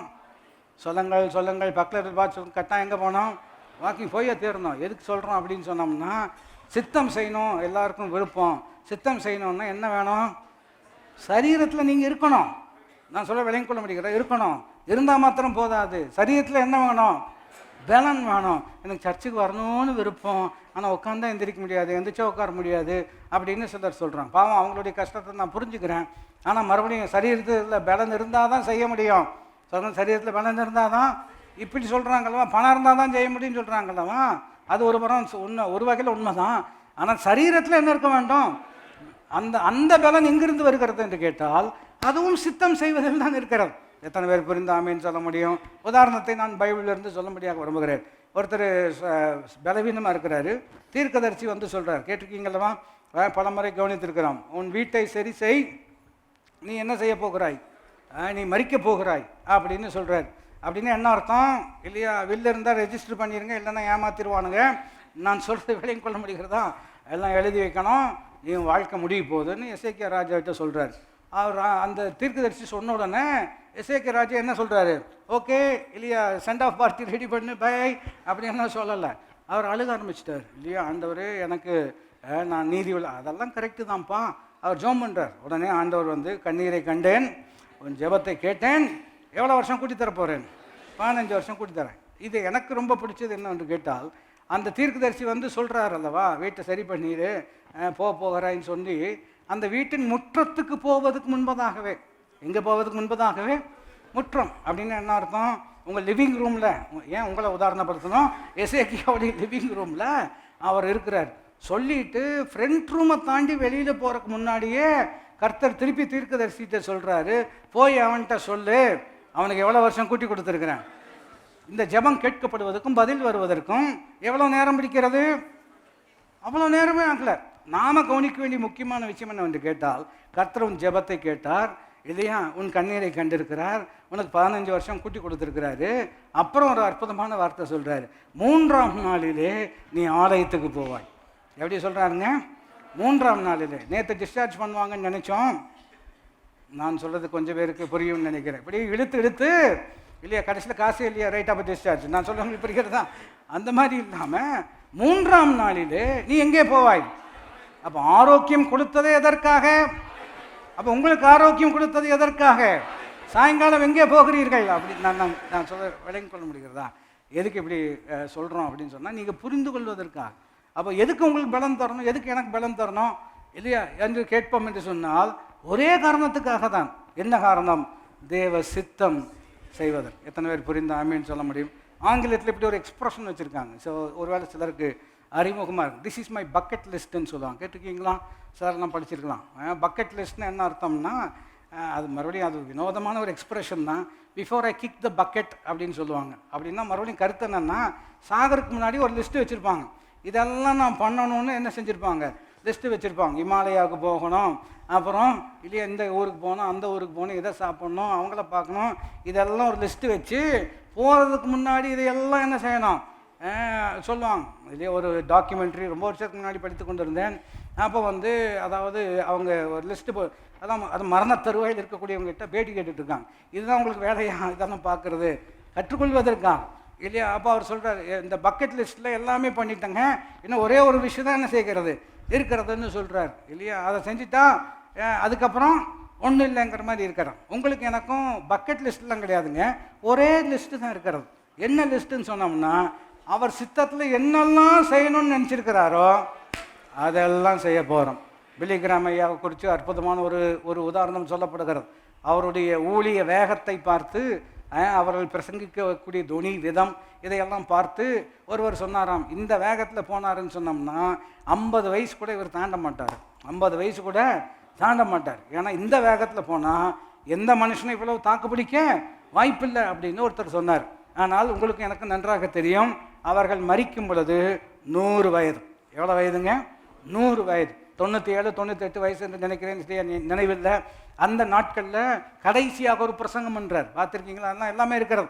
கடைசியாக பிரசங்கம் பண்ணும் பொழுது 98 வயசில் நின்று, பழைய பிரசங்கம்லாம் கவனித்து பார்த்தீங்கன்னா பயங்கரமாக குதிச்செல்லாம் பேசுவார். ஆனால் இங்கே அப்படியே அமர்ந்து வார்த்தையில் தெளிவு இருக்கிறது, வார்த்தையில் அற்புதமான ஒரு துணி இருக்கிறது. 98 வயசில் பிரசங்கம் பண்ணுறாரு. அதை பல கோடி மக்கள் என்ன செய்கிறாங்க, பார்க்குறாங்க. எதுக்கு இதை சொல்லுகிறேன் என்று சொன்னால், 98லும் பலன் எங்கிருந்து வருகிறது என்று கேட்டால் 98லும் தேவ சித்தம் செய்வதில். புரிந்தவர்கள் கை உயர்த்தி ஆமேன் என்று சொல்லலாம். ஆனால் இங்கே யாருக்கும் 98 ஒன்றும் கிடையாது. கர்த்தர் நல்ல பலன் உங்களுக்கு கொடுத்துருக்கிறார். அதை தேவ சித்தம் செய்வதற்காக தான் என்ன செய்திருக்கிறார், அதை கொடுத்துருக்கிறார். ஆகினால நம்ம கவனிக்கும் பொழுது இந்த பலன் எப்படி வருகிறது? நான் எதுக்கு இதை சொல்லி கொண்டிருந்தேன் என்று கேட்டால், சரீர பலன் நம்ம கட்டாயம் தேவை. அதனால் உங்கள் சரீரத்தை பார்த்துக்கொள்வது ரொம்ப முக்கியம். மதியானம் சாப்பிடும் பொழுது வாய் திறந்து சொல்ல வேணாம், ஆண்டவரே அப்பத்தையும் தண்ணீரையும் ஆசீர்வதித்து வியாதி என்னை விட்டு விலக்குவதற்காக நான் நமக்கு என்ன செய்கிறேன், அதாவது சாப்பாட்டுக்காக நன்றி செலுத்துகிறோம், வாய் திறந்து அதை ஆசீர்வதிக்கிறோம். ஏன்னா பைபிளில் அப்படி தானே இருக்கிறது. அப்பத்தையும் தண்ணீரையும் ஆசீர்வதித்து வியாதியை உன்னை விட்டு என்ன செய்வேன். எதுக்கு நான் ஆரோக்கியமாக இருக்கணும்? தேவ சித்தத்தை நான் செய்வதற்காக. இப்போ பலவீனம் வந்தால் சித்தம் செய்ய முடியாதா? அப்பவும் செய்ய முடியும். உதாரணம் பின்ன நான் உங்களுக்கு சொல்லும்படியாக இருக்கிறேன். ஆனால் இப்போ கவனிக்க வேண்டிய விஷயம், பலன் நமக்கு வேணும். ஒருவேளை இன்றைக்கி I already feel very weak. ஏற்கனவே எனக்கு எப்படி தான் இருக்கிறது, பலவீனமாக தான் ஃபீல் பண்ணுறேன். எங்கே போய் தேவ சித்தம் இப்போ இருக்கிற இந்த கஷ்டத்தில் எங்கெங்க செய்ய முடியும் அப்படின்னு ஒருவேளை நினைக்கலாம். நான் அதுக்கு உங்களுக்கு உதாரணப்படுத்தும்படியாக விரும்புகிறேன். பலவீனமாக இருக்கிற ஆள் பலன் அடைய வேண்டும் என்று சொன்னால் பாருங்கள், தேவ சித்தம் செய்வது தான் அவருக்கு பலன். சித்தம் செய்ய முற்படும் பொழுது தான் சித்தம் செய்வதற்கான பலன் அவருக்குள் என்ன செய்கிறது, வருகிறது. இதை உதாரணப்படுத்தினால் நீங்கள் விளங்கிக் கொள்வீர்கள் என்று நம்புகிறேன். இப்போ ஒருத்தர் இருக்கிறாரு, 4 அடி கூட அவரால் எடுத்து வைக்க முடியல, அவ்வளோ பலவீனமாக இருக்கிறார் அப்படின்னு உதாரணப்படுத்துவோமே. அப்போ அப்படி பலவீனமாக இருக்கிறவரை என்ன பண்ண முடியும்? ஒரு வகையில் பார்த்தீங்கன்னா இவரை வச்சுட்டு ஒன்றும் பெருசாக செய்ய முடியாதுன்னு சொல்லி அவங்க அப்படி ஒரு முடிவுக்கு வருவாங்க. ஆனால் இன்னொரு விதம் எப்படி இருக்குது என்று கேட்டால், 4 அடி தானே எடுத்து வைக்க முடியல, முதல் அடி எடுத்து வைப்பதற்கு என்ன வேண்டுமோ அதை கொடுக்குறாங்க. அப்போது ஆகாரம், உதாரணம் ஆகாரம் கொடுத்த மாத்திரத்தில் கொஞ்சம் பலன் வருகிறது. அந்த கொஞ்சம் பலனை கொண்டு மறுபடியும் ஆகாரம் தான் சாப்பிட முடியுது. நான் சொல்ல வேலையும் கொள்ள முடியும், மறுபடியும் ஆகாரம். அதை விதம் உதாரணப்படுத்தும்படியாக விரும்புகிறேன். எளியா இருக்கிறார் அல்லவா, ரொம்ப சோர்ந்து போய் ரொம்ப வருத்தத்தில் படுத்துக்கிட்டார் அல்லவா. பைபிள் சொல்லுகிறது, தூதன் அவனை எழுப்பினார். நல்லா இருக்கிறது அல்லவா. தூதன் அவரை எழுப்பி அவனுக்கு அப்பத்தையும் தண்ணீரையும் கொடுத்தார். அவர் அதை சாப்பிட்டுட்டு என்ன பண்ணார், படுத்துக்கிட்டார். ஏன்னா நீங்கள் நான் என்னோட சிந்திப்பீர்கள் என்று சொன்னால், அந்த சாப்பாட்டினால் வந்த பலனே எதுக்கு போதுமானதாக இருக்கிறது? ஏன்னா அந்த அளவுக்கு அவருக்குள்ளே என்ன இருக்கிறது, சோர்வு இருக்கிறது, மனதிலும் சோர்வு இருக்கிறது, சரீரத்திலும். அப்போ ஆண்டவர் என்ன பண்ணுறாரு பார்த்தீங்கன்னா, தூங்க விட்டுட்டாரு. திரும்பவும் தூதன் வந்து எழுப்புறார். அப்புறம் என்ன கொடுக்குறாரு? மறுபடியும் அப்பமும் தண்ணீர் கொடுக்குறார்.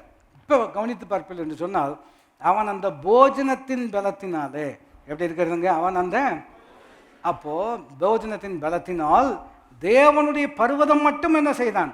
போனான். இப்போ நீங்கள் என்னோடு சிந்திக்க வேண்டும், இவன் நடப்பதற்கு பலன் எங்கிருந்து வந்தது? சாப்பாட்டில். இந்த சாப்பாட்டிலிருந்து வந்த பலத்தினால் என்ன செய்தார்? நான் சொல்றது நீங்கள் சிந்திக்கிறீர்கள் என்று நம்புகிறேன். தேவனுடைய பர்வதம் மட்டும் போனான். ஏன் அங்கே போனோம்? அங்கு போவது தான் தேவ சித்தம். அங்கு போவதற்கு பலன் இல்லாதவனுக்கு கர்த்தர் பலனை கொடுத்து, அவன் அடுத்த மாதிரி திரும்ப தூங்கிட்டாரு, பரவாயில்ல, ரெஸ்ட் எடுக்கட்டும், ரெக்கவர் ஆகட்டும், அவர் என் ஆத்துமாவை தேற்றி. சொல்லுங்கள் சொல்லுங்கள், அவர் என்னுடைய. சில ரெக்கவரி கொஞ்சம் டைம் ஆகுது இல்லையா? சிலருக்கு உடனே உன் சுக வாழ்வு சீக்கிரத்தில் என்ன செய்யும்? துளிர்க்கும் சொல்லக்கூடிய விதமாக சிலருக்கு வந்ததும் தெரியல. அந்த மாதிரி சில பேருக்கு போன வாரம் ஒருவரோடு பேசி கொண்டு இருந்தேன். அவர்கள் சொல்கிறார், காய்ச்சல் 1 மாதம் ஆயிடுச்சு போவருக்கு. காய்ச்சல் 1 மாதம், அதாவது அது வந்துட்டு போச்சு, அவனுடைய பக்க விளைவு இருக்கிறது அல்லவா, அது சரியாக இருக்கு, என்ன ஆயிடுச்சு? 1 மாதம் ஆயிடுச்சின்னு சொல்கிறான். அப்போது சுக வாழ்வு சீக்கிரத்தில் தொழிற்கம்னு எப்படி சொல்ல முடியும்? சிலருக்கு உடனே என்ன செய்கிறது? சுகமாகுது. சிலருக்கு கொஞ்சம் என்ன செய்கிறது? டைம் ஆகுது. ஆனால் நான் உங்களுக்கு சொல்கிறேன், நீங்கள் தேவ சித்தம் செய்வதற்கு என்ன பலன் தேவைப்படுகிறதோ அதை கர்த்தர் கட்டாயம் தருவார்.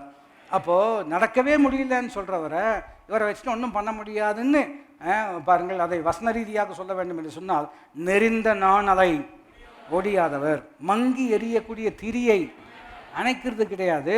மாறாக என்ன செய்கிறார் என்று கேட்டால், நீதியை நிலைநாட்டும் மட்டுமாக, நீதி கிடைக்கும் மட்டுமாக, சரியானது செயல்படும் மட்டுமாக, நெறிந்த நாணலை முறியாமலும் மங்கி எரிகிற திரியை அணையாமலும் அது பற்றி எரிகிற தீவெட்டியாக கர்த்தர் மாற்ற வல்லவராக இருக்கிறார்.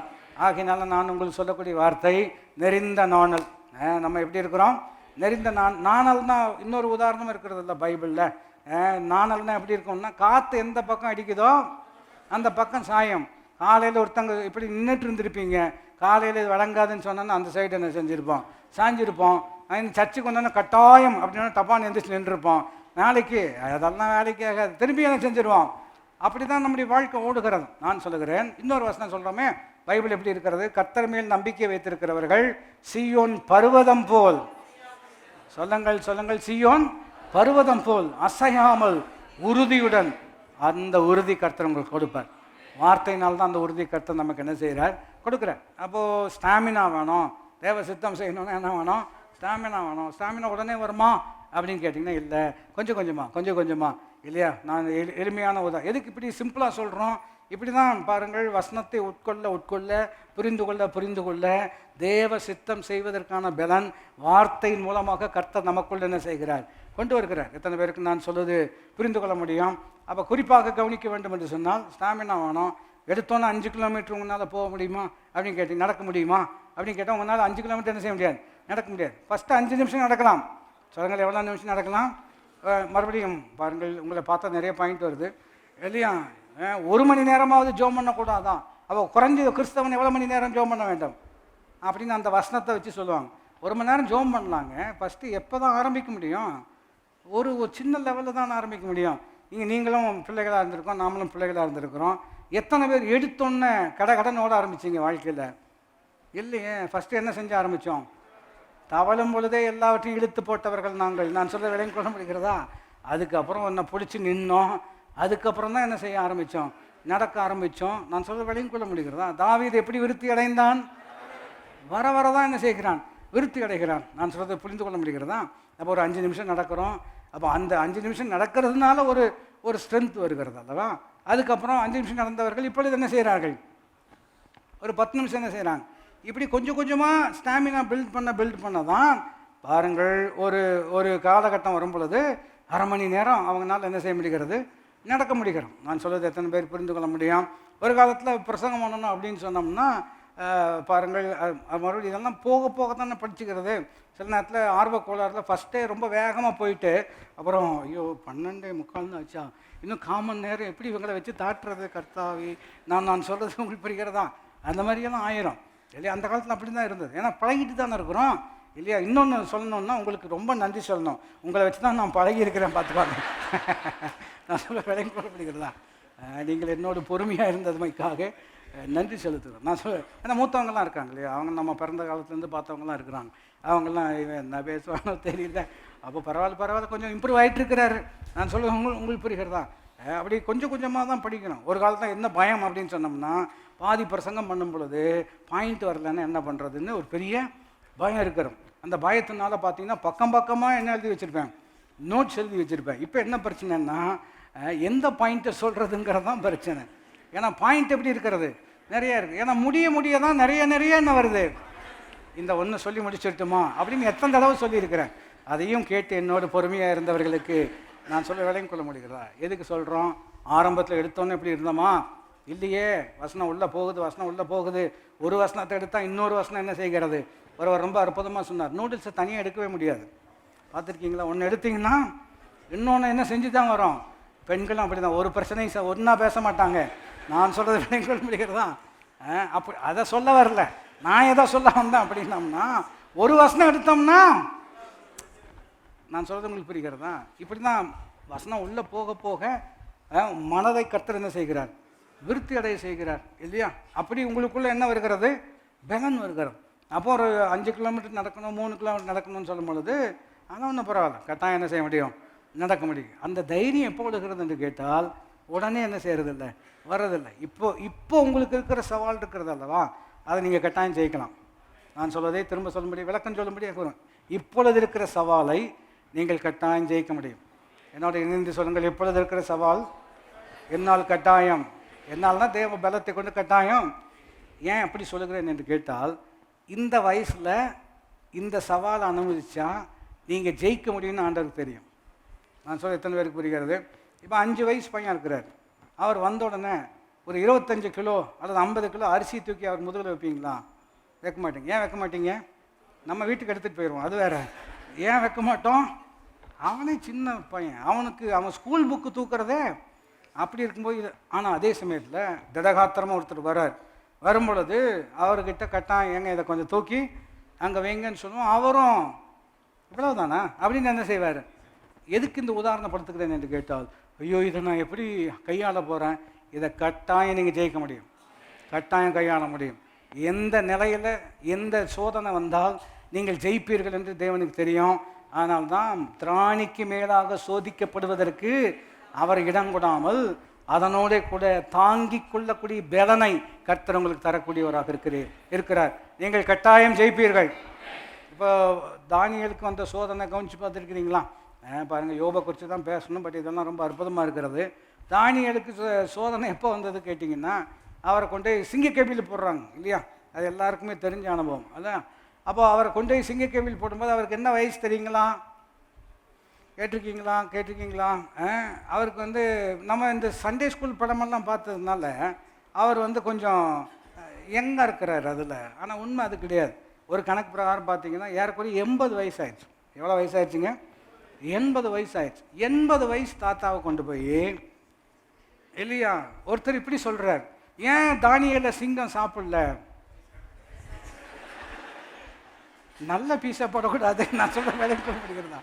நான் சொல்ல புரியுது உங்களுக்கு? அப்போ குறிப்பு என்னவென்று கேட்டால், 80 வயசில் இப்படி ஒரு சோதனையா? 80 வயசில் இன்னொரு உதாரணம் சொல்கிறேன்னே பாருங்கள். ஆதியாகமம் 22 ஆபிரகாமுக்கு இப்போ நல்ல முதிர் வயது, ஈசாக்குக்கே 30 வயசுக்கு மேலே ஆயிடுச்சு ஒரு கணக்கில். அதுதான் சரி, 30 வயதுக்கு அந்த வயசில் உன் சொந்த குமாரன் ஏக புதல்வன் இவனை எனக்கு என்னவாக கொடுக்க வேண்டும்? பலியாக கொடுக்கணும். ஈசாக்கு பிறந்து 1 வருஷத்தில் கேட்டிருந்தாருன்னு என்ன இருக்கும்? யோசிச்சு பாருங்க. மனுஷிகமாக சிந்திப்போமே, 1 வருஷத்தில் ஒரு சாராட்ட போய் அப்படின்னாருன்னா தள்ளிப்போ. நான் சொல்ல வேலைக்கு கொள்ள முடிகிறதா? இப்போ தான் பிள்ளை பிறந்து கொஞ்சம் இருக்காவது கூட இல்லை, இது ரொம்ப வருஷம், 25 வருஷம் காத்திருந்து இல்லையா? அப்போ அவனுடைய அணுகுமுறையே வித்தியாசம். நான் சொல்கிறது எத்தனை பேருக்கு புரிகிறது? ஆனால் வளர்ந்து வர ஒரு கட்டம் வரும் பொழுது கேட்குறாரு, அதை எனக்கு கொடுப்பாயா அப்படின்னு கேட்கும்போது மறுபடியும் கொடுத்துட்டு பிடுங்குற தேவன் நம்முடைய தேவன் அல்ல. பின்ன ஏன் அப்படி பண்ணுறாரு? ஒரு சத்தியத்தை விளங்கி கொள்ளும்படி, சொந்த குமாரன் என்றும் பாராமல் அவரையே நமக்காக தருவார் என்று சொன்னால் அவரோடு கூட மற்ற எல்லாவற்றையும் அருளுவது அதிக நிச்சயம் என்பதை இவருக்கு விளங்க பண்ணும்படிக்கு அதை செய்திருக்கிறார். ஆனால் எந்த வயசில் செய்கிறாரு? ஆரம்பத்தில் இல்லை, ஆரம்பத்தில் அந்தந்த உன் இனத்தையும் உன் வீட்டையும் அப்படின்னு சொல்லும்போது அந்த வயசில் விட்டுட்டு வர்றார். அப்புறம் கொஞ்ச நாள் கழித்து உன்னை பெரிய ஜாதியாக்குவேன் ஆபிரகாம் சொல்கிறார். ஆண்டவர், நீ சொல்கிறதெல்லாம் நல்லா இருக்கிறது, ஆனால் இன்னும் எனக்கு என்ன இல்லை, குழந்தை பாக்கியம் இல்லையே, என் வீட்டில் இருக்கிற சொத்தெல்லாம் இன்னொரு நபருக்கு தான் என்ன செய்ய போகிறார். அப்பவும் மறுபடியும் அவரை பலப்படுத்துகிறார், தைரியப்படுத்துகிறார். இல்லை, சோர்ந்து போகாத, வார்த்தை ஒருபோதும் என்ன செய்யாது, மாறாது. அந்த காலகட்டம், அந்த வளர்ச்சி வரும் பொழுது தான் நீங்கள் கவனித்து பார்ப்பீர்கள் என்றால் அந்தந்த நிலைக்கு ஏற்றாப்படி உள்ள ஒரு சவால் வரத்தான் செய்யும். ஆனால் சித்தம் செய்கிறவர்களுக்கு அதை மேற்கொள்ளக்கூடிய பலனையும் கர்த்தர் கொடுக்கிறார். இன்னும் அதை எளிமையாக சொல்லும்படியாக விரும்புகிறேன்.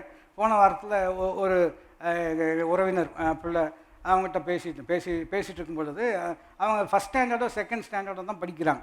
அப்போது அவங்க சொல்கிறாங்க, எல்கேஜி எல்லாம் ஈஸியாக தான் இருந்துச்சுன்னு சொல்கிறாங்க. எப்படிங்க எல்கேஜி எல்லாம் ஈஸியாக? எப்போ எல்கேஜி ஈஸியாக இருக்குது? செகண்ட் ஸ்டாண்டர்ட் வரும்பொழுது. அப்போ செகண்ட் ஸ்டாண்டர்ட் வரும்போது திரும்பி பார்க்கும்போது ரைட் ஏபிசிடி அதெல்லாம் ஈஸியாக இருக்குது. ஆனால் செகண்ட் ஸ்டாண்டர்ட் வரும்போது ரைட் ஏபிசிடி என்ன செய்யாது, வராது. அந்த வயதுக்கு ஏற்றாற் போல் ஒரு பரீட்சை இருக்குது. 12th ஸ்டாண்டர்ட் வரும்பொழுது எல்லாருமே சொல்லுவோம், எல்கேஜியில் எவ்வளோ நல்லா இருந்தது, ஆஃப் அ டே இல்லையா இருந்தது, எவ்வளோ தூக்கிட்டு போயிட்டு வந்தாங்க, தூக்கிட்டு கொண்டாந்து விட்டாங்க, இப்போ எவன் தூக்கிட்டு போவானோ நான் சொல்ல வெளிக்கொள்ள முடிகிறதா, அந்த மாதிரி இருக்கிறது. 12th ஸ்டாண்டர்ட் பேப்பர் அது மாதிரி தான் இருக்கும் இல்லையா. காலேஜ் வந்தீங்கன்னா அது மாதிரி தான் இருக்கும். உங்கள் வயசுக்கு என்ன பரீட்சை வந்தால், மறுபடியும் பரீட்சைன்னு சொல்லும்போது இன்னொரு ஆஸ்பெக்டையும் நம்ம யோசிக்கிறது ரொம்ப முக்கியம். ஆண்டவர்களுக்கு சொல்லி கொடுக்காம பரீட்சை வைக்க போகிறதே இல்லை. எத்தனை பேர் புரிந்து ஆமேன்னு சொல்ல முடியும்? அவர்களுக்கு என்ன சொல்லி கொடுத்துருக்கிறாரோ சொல்லி கொடுத்ததை புரிஞ்சிருக்குதா இல்லையாங்கிறது தான் பரீட்சையை தவிர உங்களை ஃபெயில் பண்ணணுங்கிறதுக்காக பரீட்சை வைக்கிறதே. எத்தனை பேர் புரிந்து ஆமேன்னு சொல்ல முடியும்? திரும்ப சொல்ல முடியாது விரும்புகிறேன். ஆண்டவர் உங்களை பரீட்சிப்பதின் நோக்கம் அவனை ஃபெயில் பண்ணி அதே இடத்துல அவனை என்ன செய்யணும்? இல்லை இல்லை, அவர் உங்களுக்கு கற்றுக் கொடுத்திருக்கிறார்.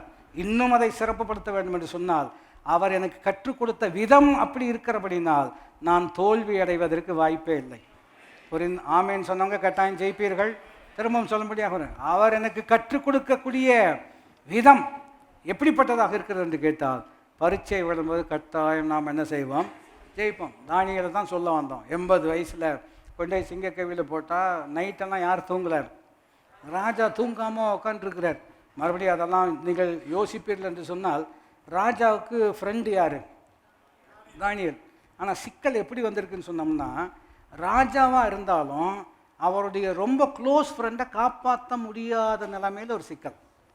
நான் சொல்கிறது எத்தனை பேர் புரிந்து கொள்ள முடியும் இல்லையா? எனக்கெல்லாம் அவரை தெரியும், எனக்கு இவரை தெரியும், யாரை வேணாலும் உங்களுக்கு தெரியலாம். ஆனால் அவங்க யாருமே காப்பாற்ற முடியாத பிரச்சனை. எதுக்கு அப்படி சொல்லணும், உங்களை வருத்தப்படுத்தணும்? நான் சொல்லணும், புரிகிறதா? தானியலுக்கு யாரை தெரியும்? ராஜாவுக்கு தானியலை ரொம்ப பிரியம். ஆனால் சிக்கல் எப்படி வந்திருக்கிறது என்று கேட்டால், ராஜாவே நினச்சாலும் அவர் என்ன செய்ய முடியாது. காரணம்னா, இடையில 4 பேர் வந்து பேப்பரில் வச்சு கையெழுத்து வாங்கினது இவருக்கே. நான் சொல்கிறது உங்களுக்கு புரிகிறதா? அந்த மாதிரி மந்திரிகள் தந்திரிகள் எல்லாம் இருக்கிறதுனால இவர் கையெழுத்து போட்டார். ஆனால் தானியலை தான் குறி வச்சு இவங்க கையெழுத்து வாங்கியிருக்காங்கன்னு யாருக்கே தெரியாது. ராஜாவுக்கு இன்னசென்ட்டாக தான் பண்ணியிருக்கிறார். அப்புறம் அவனை உள்ளே கொண்டு நைட்டு முழுவதும் என்ன செய்யலை, தூங்கலை. ஆனால் கடைசியாக ஒரு அந்த காலை விடியல் வரும் பொழுது அவர் போய் அங்கே நிற்கிறார் இல்லையா? தானியேலே, நீ இடைவிடாமல் ஆராதிக்கிற தேவன் உன்னை விடுவிக்க வல்லவராக இருந்தாரா அப்படின்னு சொன்னால் அங்கேயே நிறுத்திடணும். சத்தமே வரலன்னு என்ன ஆயிரும்? நீங்கள் இருக்கிறத பார்த்தா நீங்கள் புகையில் இருக்கிற மாதிரி இருக்கிறது. நான் சொல்ல வேலையும் கொண்டு முடிகிறதா இல்லையா? கொஞ்சம் யோசிச்சு பாருங்க. அவர் என்ன எதிர்பார்க்குறாரு? ஒரு சத்தமாவது என்ன செய்யணும், வரணும். ஆனால் சூப்பரான ஒரு சத்தம் வருது. ராஜாவே நீர் வாழ்க. மற்றவங்களா இருந்தால் ஒழிக உள்ள போட்டுட்டு காலையில் வந்து உயிரோடு இருக்கிறியான்னு கேட்குறியா? நான் சொல்கிறது விளங்கிக் கொள்ள முடிகிறதா? ராஜாவே நீர் வாழ்க, உமக்கு நான் நீதி கேடு செய்ததே இல்லை. அந்த வயசில் அவரை சிங்கக்கவியில் போட்டாலும் ஜெயிச்சிருவார், எங்கே போட்டாலும் ஜெயிச்சிருவார். நான் சொல்லுகிறேன், கர்த்தர் உங்களுக்கு கொடுத்திருக்கிற பலனில் இந்த சவாலை நீங்கள் கட்டாயம் ஜெயிப்பீர்கள். பக்கத்தில் பார்த்தவங்க நீங்கள் கட்டாயம் ஜெயிப்பீங்க. அதுக்கு தான் ஆண்டவர் பலன் கொடுத்துருக்குறார். ஐயோ, இது இட்ஸ் டூ ஓவர்வெல்மிங், இது நம்மளை ஜெயிச்சிரும் போல. இல்லை இல்லை இல்லை, கர்த்தர் உங்களுக்கு துணை இருக்கிறார். உதாரணம் சொல்லி முடிக்கும்படியாக விரும்புகிறேன். இந்த முடிக்கும்படியாகன்னு சொன்னோன்னா ஒருத்தர் முகத்தில் அவ்வளோ சிரிப்பு. நான் சொல்கிறது விளங்கி கொள்ள முடிகிறதா? யோபு புஸ்தகம், யோபு புஸ்தகத்தில் கவனிச்சு பார்ப்பேன். அதெல்லாம் அப்பப்போ சொல்லுவேன், கவலைப்படாதீங்க. யோபு புஸ்தகத்தில் 23வது அதிகாரம். எல்லாமே சுமூகமாக இருந்துச்சா? இல்லை இல்லை, சவால் இருக்கிறது. நான் முன்பு உங்களுக்கு சொன்னேன் அல்லவா, சித்தம் செய்யும் பொழுது கட்டாயம் என்ன வருகிறது? சவால் வரத்தான் செய்கிறது. ஆனால் சித்தம் செய்வதற்கு பலன் எங்கிருந்து வருகிறது? சித்தம் செய்வதனால் தான் என்ன செய்கிறது? வரக்கூடியதார். உங்களுடைய சித்தம் செய்வதே எனக்கு போஜனம் என்று இயேசு சொல்லுகிறார். இப்போ கவனிச்சு பாருங்க, யோபு 23வது அதிகாரத்தில் 8ஆம் வசனத்திலிருந்து வாசிப்போம் என்று சொன்னால், ரொம்ப சவாலான ஒரு சூழ்நிலையில் இருக்கிறார். ஆனாலும் எப்படி ஜெயிச்சு வந்தார், எப்படி மேற்கொண்டு வந்தார். 42 அதிகாரம் வரும்பொழுது ரொம்ப அற்புதமான ஒரு முடிவு இருக்கிறது அல்லவா? நிச்சயமாகவே நல்ல முடிவு உண்டு, உங்கள் நம்பிக்கை ஒருபோதும் என்ன செய்யாது. இணைந்து சொல்ல முடியாது இருக்கிறோம், நிச்சயமாகவே நல்ல நல்ல முடிவு. நம்பிக்கை ஒருபோதும் வீண் போகாது. 8ஆம் வசனத்தை கவனிச்சு பார்த்தீங்கன்னா, இதோ நான் முன்னாக போனாலும் அவர் இல்லை, பின்னாக போனாலும் அவரை காணேன், இடதுபுறத்தில் அவர் கிரியை செய்தும் அவரை காணேன், வலதுபுறத்தில் நான் அவரை காணாதபடிக்கு. அங்கேயே நிறுத்திட்டு எல்லாருக்கும் தெரிஞ்ச வாக்குத்தத்தம் சொல்லணும் அப்படின்னா, நான் உன்னை விட்டு விலகுவதும் இல்லை. 8:9 பார்த்தோம்னா என்ன சொல்லலாம்? நான் சொல்றது புரிந்து கொள்ள முடிகிறதா? இதுதான் ரியாலிட்டி. அது வசனம் தப்பா? இல்லை, வசனம் தான் கரெக்டு. ஆனால் சூழ்நிலை எப்படி இருக்கிறது? அதை இவ்விதம் சொல்ல முடியாது. அதாவது சத்திய தெளிவு இருக்கிறது, சூழ்நிலையினுடைய முரண் இருக்கிறது. சொல்லுங்கள், சத்தியத்தில் என்ன இருக்கிறது? தெளிவு இருக்கிறது. சூழ்நிலையில் எப்படி இருக்கிறது? முரணாக இருக்கிறது. இந்த நிலையில் எப்படி சித்தம் செய்ய முடியும்?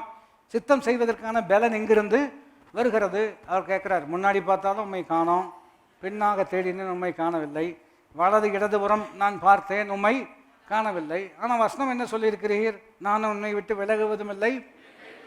அப்போது சூழ்நிலை தப்புன்னு நான் சொல்ல முடியுமா? சூழ்நிலை இப்படி சூழ்நிலை இல்லைன்னு சொல்கிறது தான், அதாவது லிவிங் இன் டெனைல்னு சொல்லுவாங்க. அதாவது இதை எப்படி எளிமையாக உதாரணப்படுத்த முடியும் என்று கேட்டால், தீக்கோழி இருக்கிறது அல்லவா, தீக்கோழி, ஆஸ்ட்ரிச் இல்லையா, உலகத்தில் வச்சு பெரிய பறவை, பறக்காத பெரிய பறவைன்னு அதுதான் இல்லையா, பார்த்துருப்பீங்க கட்டாயம் டிவிலையாவது. அப்போது அது என்ன பண்ணும்? ஆஸ்ட்ரிச் மென்டாலிட்டின்னே அதுக்கு பேர் வச்சுருக்குறாங்க. என்ன அப்படின்னு சொன்னோம்னா, அது ஆபத்து வந்துச்சுன்னா என்ன பண்ணோம்னா, தலையை கொண்டே மண்ணுக்குள்ளே சொருகிடும். மண்ணுக்குள்ளே சொருகிட்டு out of sight is out of mind. பிரச்சனை என்னால் பார்க்க முடியல அப்படின்னா எனக்கு என்ன இல்லைன்னு அர்த்தம் அப்படின்னு நினச்சி, அதுக்கு தலை மாத்திரம்தான் சின்னது. நான் சொல்கிறது விலையும் கொள்ள முடிகிறதா?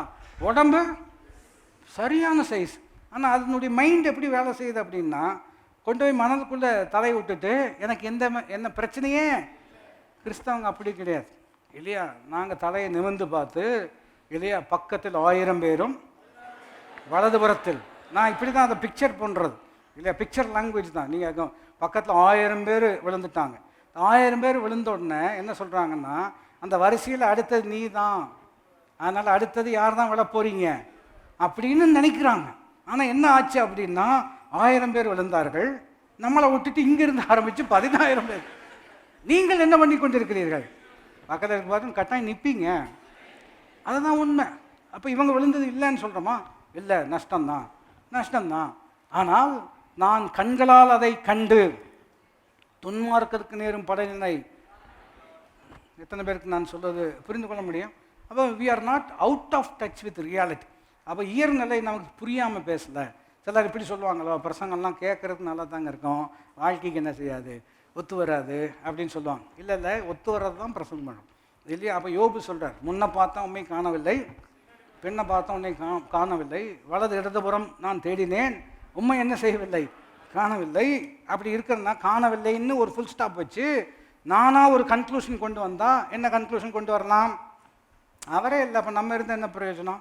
அவரே இல்லை, நம்ம இருந்த என்ன பிரயோஜனம்? அவர் கூட இருப்பேன்னாரு, அவரே இல்லை, பின்ன அவர் சித்தத்தை நான் எதுக்கு செய்யணும்? அவர் சித்தத்தை செய்வதற்கு அவரே கூட இல்லைன்னு சொன்னால் எப்படி செய்ய முடியும் என்கின்ற கேள்விகள் எல்லாம் வருவதற்கு வாய்ப்பு இருக்கிறதா? இல்லையா, இருக்குது. ஆனால் அடுத்த வருஷத்தை கவனிச்சிங்கன்னா வேறு மாதிரி யோசிக்கிறார் இல்லையா. இப்படி யோசிப்பதுக்கு என்ன காரணம்னு பின்னாடி உங்களுக்கு சொல்லும்படியாக இருக்கிறேன். 10ஆம் வசனத்தை வாசிப்போம் என்று சொன்னால், ஆனாலும், எல்லாரும் சொல்லுங்கள், ஆனாலும். இந்த ஆனாலும் சொன்னால் எனக்கு இன்னொரு உதாரணம் வருகிறது. என்ன பண்ணுவது? உதாரணம் ஞாபகம் வந்தால் சொல்லலாம். ஒரு பாட்டி இருந்தாங்க, அவங்க பேரே ஆனாலும் பாட்டி. நான் சொல்கிற விலைக்கு கொள்ள முடிகிறதா? அவங்க கிறிஸ்தவ அறியாத பின்னணியிலிருந்து சாட்சி சொல்கிற காலத்தில் எங்கள் வீட்டில் அந்த பிரச்சனை, எங்கள் வீட்டில் இந்த பிரச்சனை அப்படின்னு பெரிய லிஸ்ட்டு சொல்லுவாங்க. எல்லாம் சொல்லிவிட்டு ஆனாலும் கர்த்தர் என்னோடு இருக்கிறார் அப்படின்னு வச்சுருவாங்க. அதனால் அந்த பாட்டி பேர் என்ன? இன்றைக்கு வரைக்கும் அவங்க பேர் தெரியாது. அந்த பேரில் தான் நான் அவங்கள ஞாபகம் வச்சுருக்கிறேன். நான் சொல்லுங்க புரிகிறதா? ஆனாலும் இல்லையா? இப்போ ஏன் இதான் உங்களுக்கு சொல்கிறேன் அப்படின்னா, என்னாச்சுங்க போன வாரம் அப்படின்னா ஒரு பெரிய லிஸ்ட்டு, இது ஆயிடுச்சுங்க, அது ஆயிடுச்சுங்க, இப்படி ஆயிடுச்சுங்க, அப்படி ஆயிடுச்சுங்க அப்படின்னு 9ஆம் வசனம் வரைக்கும் நீங்கள் சொல்லலாம். சொல்லுங்கள், 9ஆம் வசனம் நான் சொல்கிற கோர்வை உங்களுக்கு புரிகிறதா? 9ஆம் வசனம் வரைக்கும் நீங்கள் சொல்லலாம். ஆனால் இன்றைக்கி 10ஆம் வசனம், இப்போ 1 மணி ஆக போகுது, இன்னையிலேருந்து 10ஆம், இந்த நேரத்துலேருந்து 10ஆம் வசனம் தான் இல்லையா? என்ன சொல்லணும்? ஆனாலும் எனக்கு ஒன்றும் புரியல. 9 வசனம் வரைக்கும் ஏன் நடக்குது, எதுக்கு நடக்குது, அவரையும் காணோம் இல்லையா? என்னென்னமோ பேசுகிறாங்க, எனக்கு ஒன்றுமே புரியலைங்க. நம்ம இருந்த என்ன பிரயோஜனங்கிறது போல எனக்கு தோணுகிறது. ஆனால் 10ஆம் வசனம் வரும் பொழுது எல்லாரும் சத்தமாக வாசிக்கும்படியாக இருக்கும். ஆனாலும் நான் போகும் வழியை அவர் அறிவார். எத்தனை பேர் அதுக்காக சந்தோஷப்படுறீங்க? நீங்கள் போகக்கூடிய வழியை அவர் அறிவார். எனக்கு புரியல, அதனால் எனக்கு பயமாக இருக்கிறது. எனக்கு புரிய மாட்டேங்குது, அதனால் எனக்கு சில நேரத்தில் சந்தேகமாக இருக்கிறது. ஆனால் இந்த சந்தேகத்தையும் பயத்தையும் நான் எப்படி ஜெயிக்க முடியும் என்று கேட்டால், எனக்கு தெரியாதுங்கிறதுனால தெரியாமையே போவதற்கு வாய்ப்பு அப்படி தான் இருக்கும்னு அல்ல. எனக்கு தெரியாது உண்மைதான், ஆனால் அவருக்கு தெரியாதது ஒன்றுமில்லை. ஆயுதத்தை சொல்லுங்கள், எனக்கு தெரியாது, அவருக்கு தெரியாதது ஒன்றும் கிடையாது. என்னால் முடியாது, அவரால் முடியாததுன்னு சொல்கிறதுக்கு ஒன்றுமே என்கிட்ட இல்லை, அவர்கிட்ட இல்லாதது. அப்படிப்பட்ட தேவன் நம்முடைய தேவன். அவர் சொல்கிறார், நான் போகும் வழியை அவர் அறிந்திருக்கிறார். நான் சோதிக்கப்பட்ட பின் ஒன்றும். இப்போ தங்கம் விலை கூட்டிகிட்டே போகுதுன்னு சொல்கிறாங்க, பார்த்துருக்கீங்களா? டெய்லி இதுவே ஒரு தலைப்பு செய்தியாக சிலர் வாழ்க்கையில் அதுதான். கேட்டிங்களா என்னது? தங்கம் என்ன ஆயிடுச்சு? கூடிடுச்சு. அதனால் உலகத்தில் இருக்கட்டும். அதை பார்க்கிலும் விலையேற பெற்றதாகிய உங்களுடைய விசுவாசம். சொல்லுங்கள். தங்கம் கூட்டிகிட்டே இருக்குதல்லவா? அது எவ்வளவு கூட்டினாலும் பரவாயில்ல, அதை காட்டிலும் உங்கள் விசுவாசம் எப்படிப்பட்டது?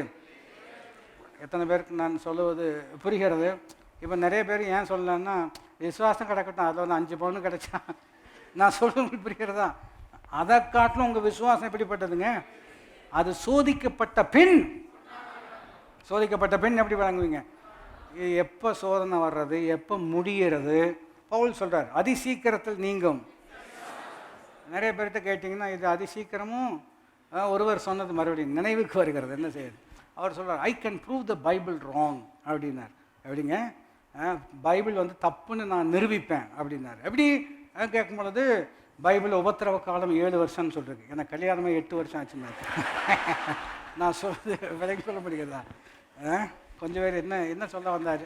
சரி விடுங்க, புரியுதா உங்களுக்கு? இந்த மாதிரி யோசிக்கிற ஆட்களும் இருக்கிறாங்க. இப்போது குறிப்பெண் வந்து கேட்டால், சோதிக்கப்பட்ட பின், பட் எவ்வளோ காலம் எவ்வளோ நாள் இது நீடிக்கும்? இதெல்லாம் உண்மையான கேள்வி தானே. மறுபடியும் எங்கள் நாட்களையும் எங்கள் வருஷங்களையும் அப்படின்னு சங்கீதக்காரன் சொல்கிறார். அப்படின்னு என்ன கருத்து என்ன வந்து கேட்டால், கொஞ்ச நாளில் போயிடும் நாங்கள் நினச்சோம், ஆனால் நாட்கள்னு ஆரம்பித்தது இப்போ வருஷம் ஆயிடுச்சு. இது எப்போ முடியுமோ? நாங்கள் துன்பத்தை கண்ட நாட்களுக்கு ஈடாக எங்களை நீர்தான் என்ன செய்ய வேண்டும்? மகிழ்ச்சியாக்கணும். ஆனால் நீங்கள் புரிந்து கொள்ள வேண்டிய விஷயம் என்ன வந்து கேட்டால், யோபுக்கு ஒரு அற்புதமான அண்டர்ஸ்டாண்டிங் இருக்கிறது, புரிந்து கொள்ளுதல். எதனால் வந்ததுங்கிறத பின்ன கவனிக்க முடியாது. இப்போ பின்னன்னு சொல்லும்போது கொஞ்சம் பயமாக இருக்குது, இது எத்தனை நேரம் போகும்னே தெரியல. ஆனால் இது ரொம்ப அற்புதமான விஷயம். சோதிக்கப்பட்ட பின், இந்த சோதனை நிரந்தரம் அல்ல. சொல்லுங்க, எனக்கு இருக்கக்கூடிய பிரச்சனை நிரந்தரம் அல்ல. சோதிக்கப்பட்ட பின் நான் பொன்னாக என்ன செய்வேன்? விளங்குவேன். அது வரைக்கும் என்ன பண்ணுறது? அது வரைக்கும் தாங்கிக் கொள்வதற்கு பலன் எங்கிருந்து வருகிறது? தப்பித்து கொள்ளக்கூடிய மேற்கொள்ளக்கூடிய பலன் எங்கிருந்து வருகிறது? இல்லையா? கடந்து போகிற வரைக்கும் என்ன பண்ணுறது? பல்ல கடிச்சிட்டு அப்படியே இருக்கணும்? இல்லை. ரொம்ப அற்புதமாக சொல்கிறார். 11ஆம் வசனத்தை நீங்கள் கவனிப்பீர்கள் என்று சொன்னால், எல்லாரும் இணைந்து வாசிக்கும்படியாக இருக்கிறோம். என் கால்கள் அவர் அடிகளை பற்றி பிடித்தது, அவருடைய நெறியை விட்டு நான் சாயாமல் அதை. இல்லையா? அவர் சொல்கிறார், இந்த சோதனையின் மத்தியில், இந்த கஷ்டத்தின் மத்தியில், இந்த சிக்கல் மத்தியில் சித்தம் செய்வது தான் பலன். சித்தம் செய்வதினால்தான் எனக்கு பலன் வரக்கூடியதாக இருக்கிறபடினால் என் கால்கள் அவர் அடிகளை பற்றி பிடித்தது, அவருடைய நெறியை விட்டு நான் என்ன செய்யவில்லை? சாயாமல் அதை கை கொண்டேன். இப்போ எல்லாரும் சத்தமாக வாசிக்க போகிறோம். அவர் உதடுகளின் கற்பனைகளை விட்டு நான் பின்வாங்குவதில்லை, அவருடைய வாயின் வார்த்தைகளை எனக்கு வேண்டிய ஆகாரத்தை பார்க்கிலும் அதிகமாய். இப்போ இந்த வசனத்தை வச்சுட்டு யோவான் 4:34 மனசில் கொண்டு வந்தீங்க அப்படின்னு சொன்னால், அவருடைய சித்தத்தை செய்து முடிப்பதே எனக்கு போஜனமாக இருக்கிறது. இவ்வளோ சூழ்நிலையில் எப்படி ஜெயித்து வந்தீங்க அப்படின்னு கேட்டால் அவர் சொல்கிறார், எனக்கு வேண்டிய ஆகாரத்தை பார்க்கிறோம் அவருடைய வார்த்தையை நான் என்ன செய்து கொண்டேன், அதிகமாய் காத்து கொண்டபடினால என்னுடைய கடந்த காலத்தை பார்க்கிறோம் என்னுடைய எதிர்காலம் கர்த்தர் சிறப்பாக வைத்திருக்கிறார். இப்போ நான் சொல்லுகிறேன் இல்லையா, இயேசு சொல்கிறாரு சித்தம் செய்வது தான் பலன். என்ன சொல்கிறார் யோபு சொல்கிறாரு, அந்த சித்தம் செய்வதற்கு பலனே அவர் வார்த்தை தான் என்று சொல்கிறார். இன்றைக்கு உங்களுக்கு எனக்கும் 1008 விஷயம் இருக்கிறதுங்க இல்லையா, இதை செய்யணுமா அதை செய்யணுமா இதை செய்யணுமா, இதை செஞ்சால் அதை செய்யாமல் வெளியே இதை பிடிச்சா அதை போயிடுது, அப்படி பல சவால்கள் இருக்கார். நான் சொல்கிறேன் தேவையானது ஒன்று தான், என்னவென்று கேட்டால் அவருடைய வார்த்தையை பற்றி கொள்ள வேண்டும். அவருடைய வார்த்தையை பிடித்து கொள்ள வேண்டும். எத்தனை பேருக்கு நான் சொல்வது புரிந்து கொள்ள முடியும்? அவர் வார்த்தையை பிடித்துக்கொள்ள, எப்படி பிடிச்சு கொள்வது அடுத்த கேள்வி இல்லையா, லாஜிக்கலாக உள்ள ஒரு கேள்வி தானே. நான் அவருடைய வார்த்தையை பிடித்து கொண்டேன் இல்லையா. சிலர் சொல்கிறாங்க ஆண்டவரை கெட்டியாக பிடிச்சிக்கோங்க கெட்டியாக பிடிச்சிக்கோங்க. சரிங்க, எப்படி அப்படின்னு கேட்டிங்கன்னா என்ன சொல்லணும், விளக்கம் சொல்லணுமல்ல. எனக்கு தெரிஞ்ச ஒருத்தர் சேரை வச்சிருவார், சேரை போய் காலை ஆண்டவரே இதை உங்களுடைய காலான்னு நினச்சிக்கோங்கன்னு போட்டு நீ கட்டாயம் தந்தே ஆகணும்னு ஜெபம் பண்ணுறார். சரி, அவருடைய புரிந்து கொள்வது நாம ஏன் மட்டுப்படுத்தணும்? இப்போ வசனத்தை கெட்டியாக பிடிச்சு கொள்ளணும்னா எப்படி பிடிக்கிறது, அது நான் சொல்ல விளங்கி கொள்ள முடிகிறதா? நைட்டு தூங்கும்போது நான் சொல்கிறது புரிஞ்ச அப்படி பண்ணலாமா இல்லையே, அது சரியில்லைன்னு நம்ம எல்லாருக்குமே ஒரு வீடு ஜெபம் பண்ண போகணும். அவங்க வீடு கட்ட போகிறாங்க, வீடு கட்ட போகும்போது ஆரம்ப ஜெபம் இருக்கிறது அல்லவா, அப்போ தான் பாருங்கள் கல் வைக்கிறாங்க இல்லையா, மூலக்கல் வைக்கும்பொழுது கல்லெல்லாம் வச்சாச்சு, சிமெண்ட்லாம் போட்டாச்சு, ஜெபம் பண்ணி முடிச்சாச்சு. அதுக்கப்புறம் பார்த்திங்கன்னா அவங்க நிறைய பேப்பராக உள்ளே போட்டாங்க. ஏன்னா நமக்கு நிறைய அனுபவங்கள் இருக்குது, வித்தியாசமான அனுபவங்கள்.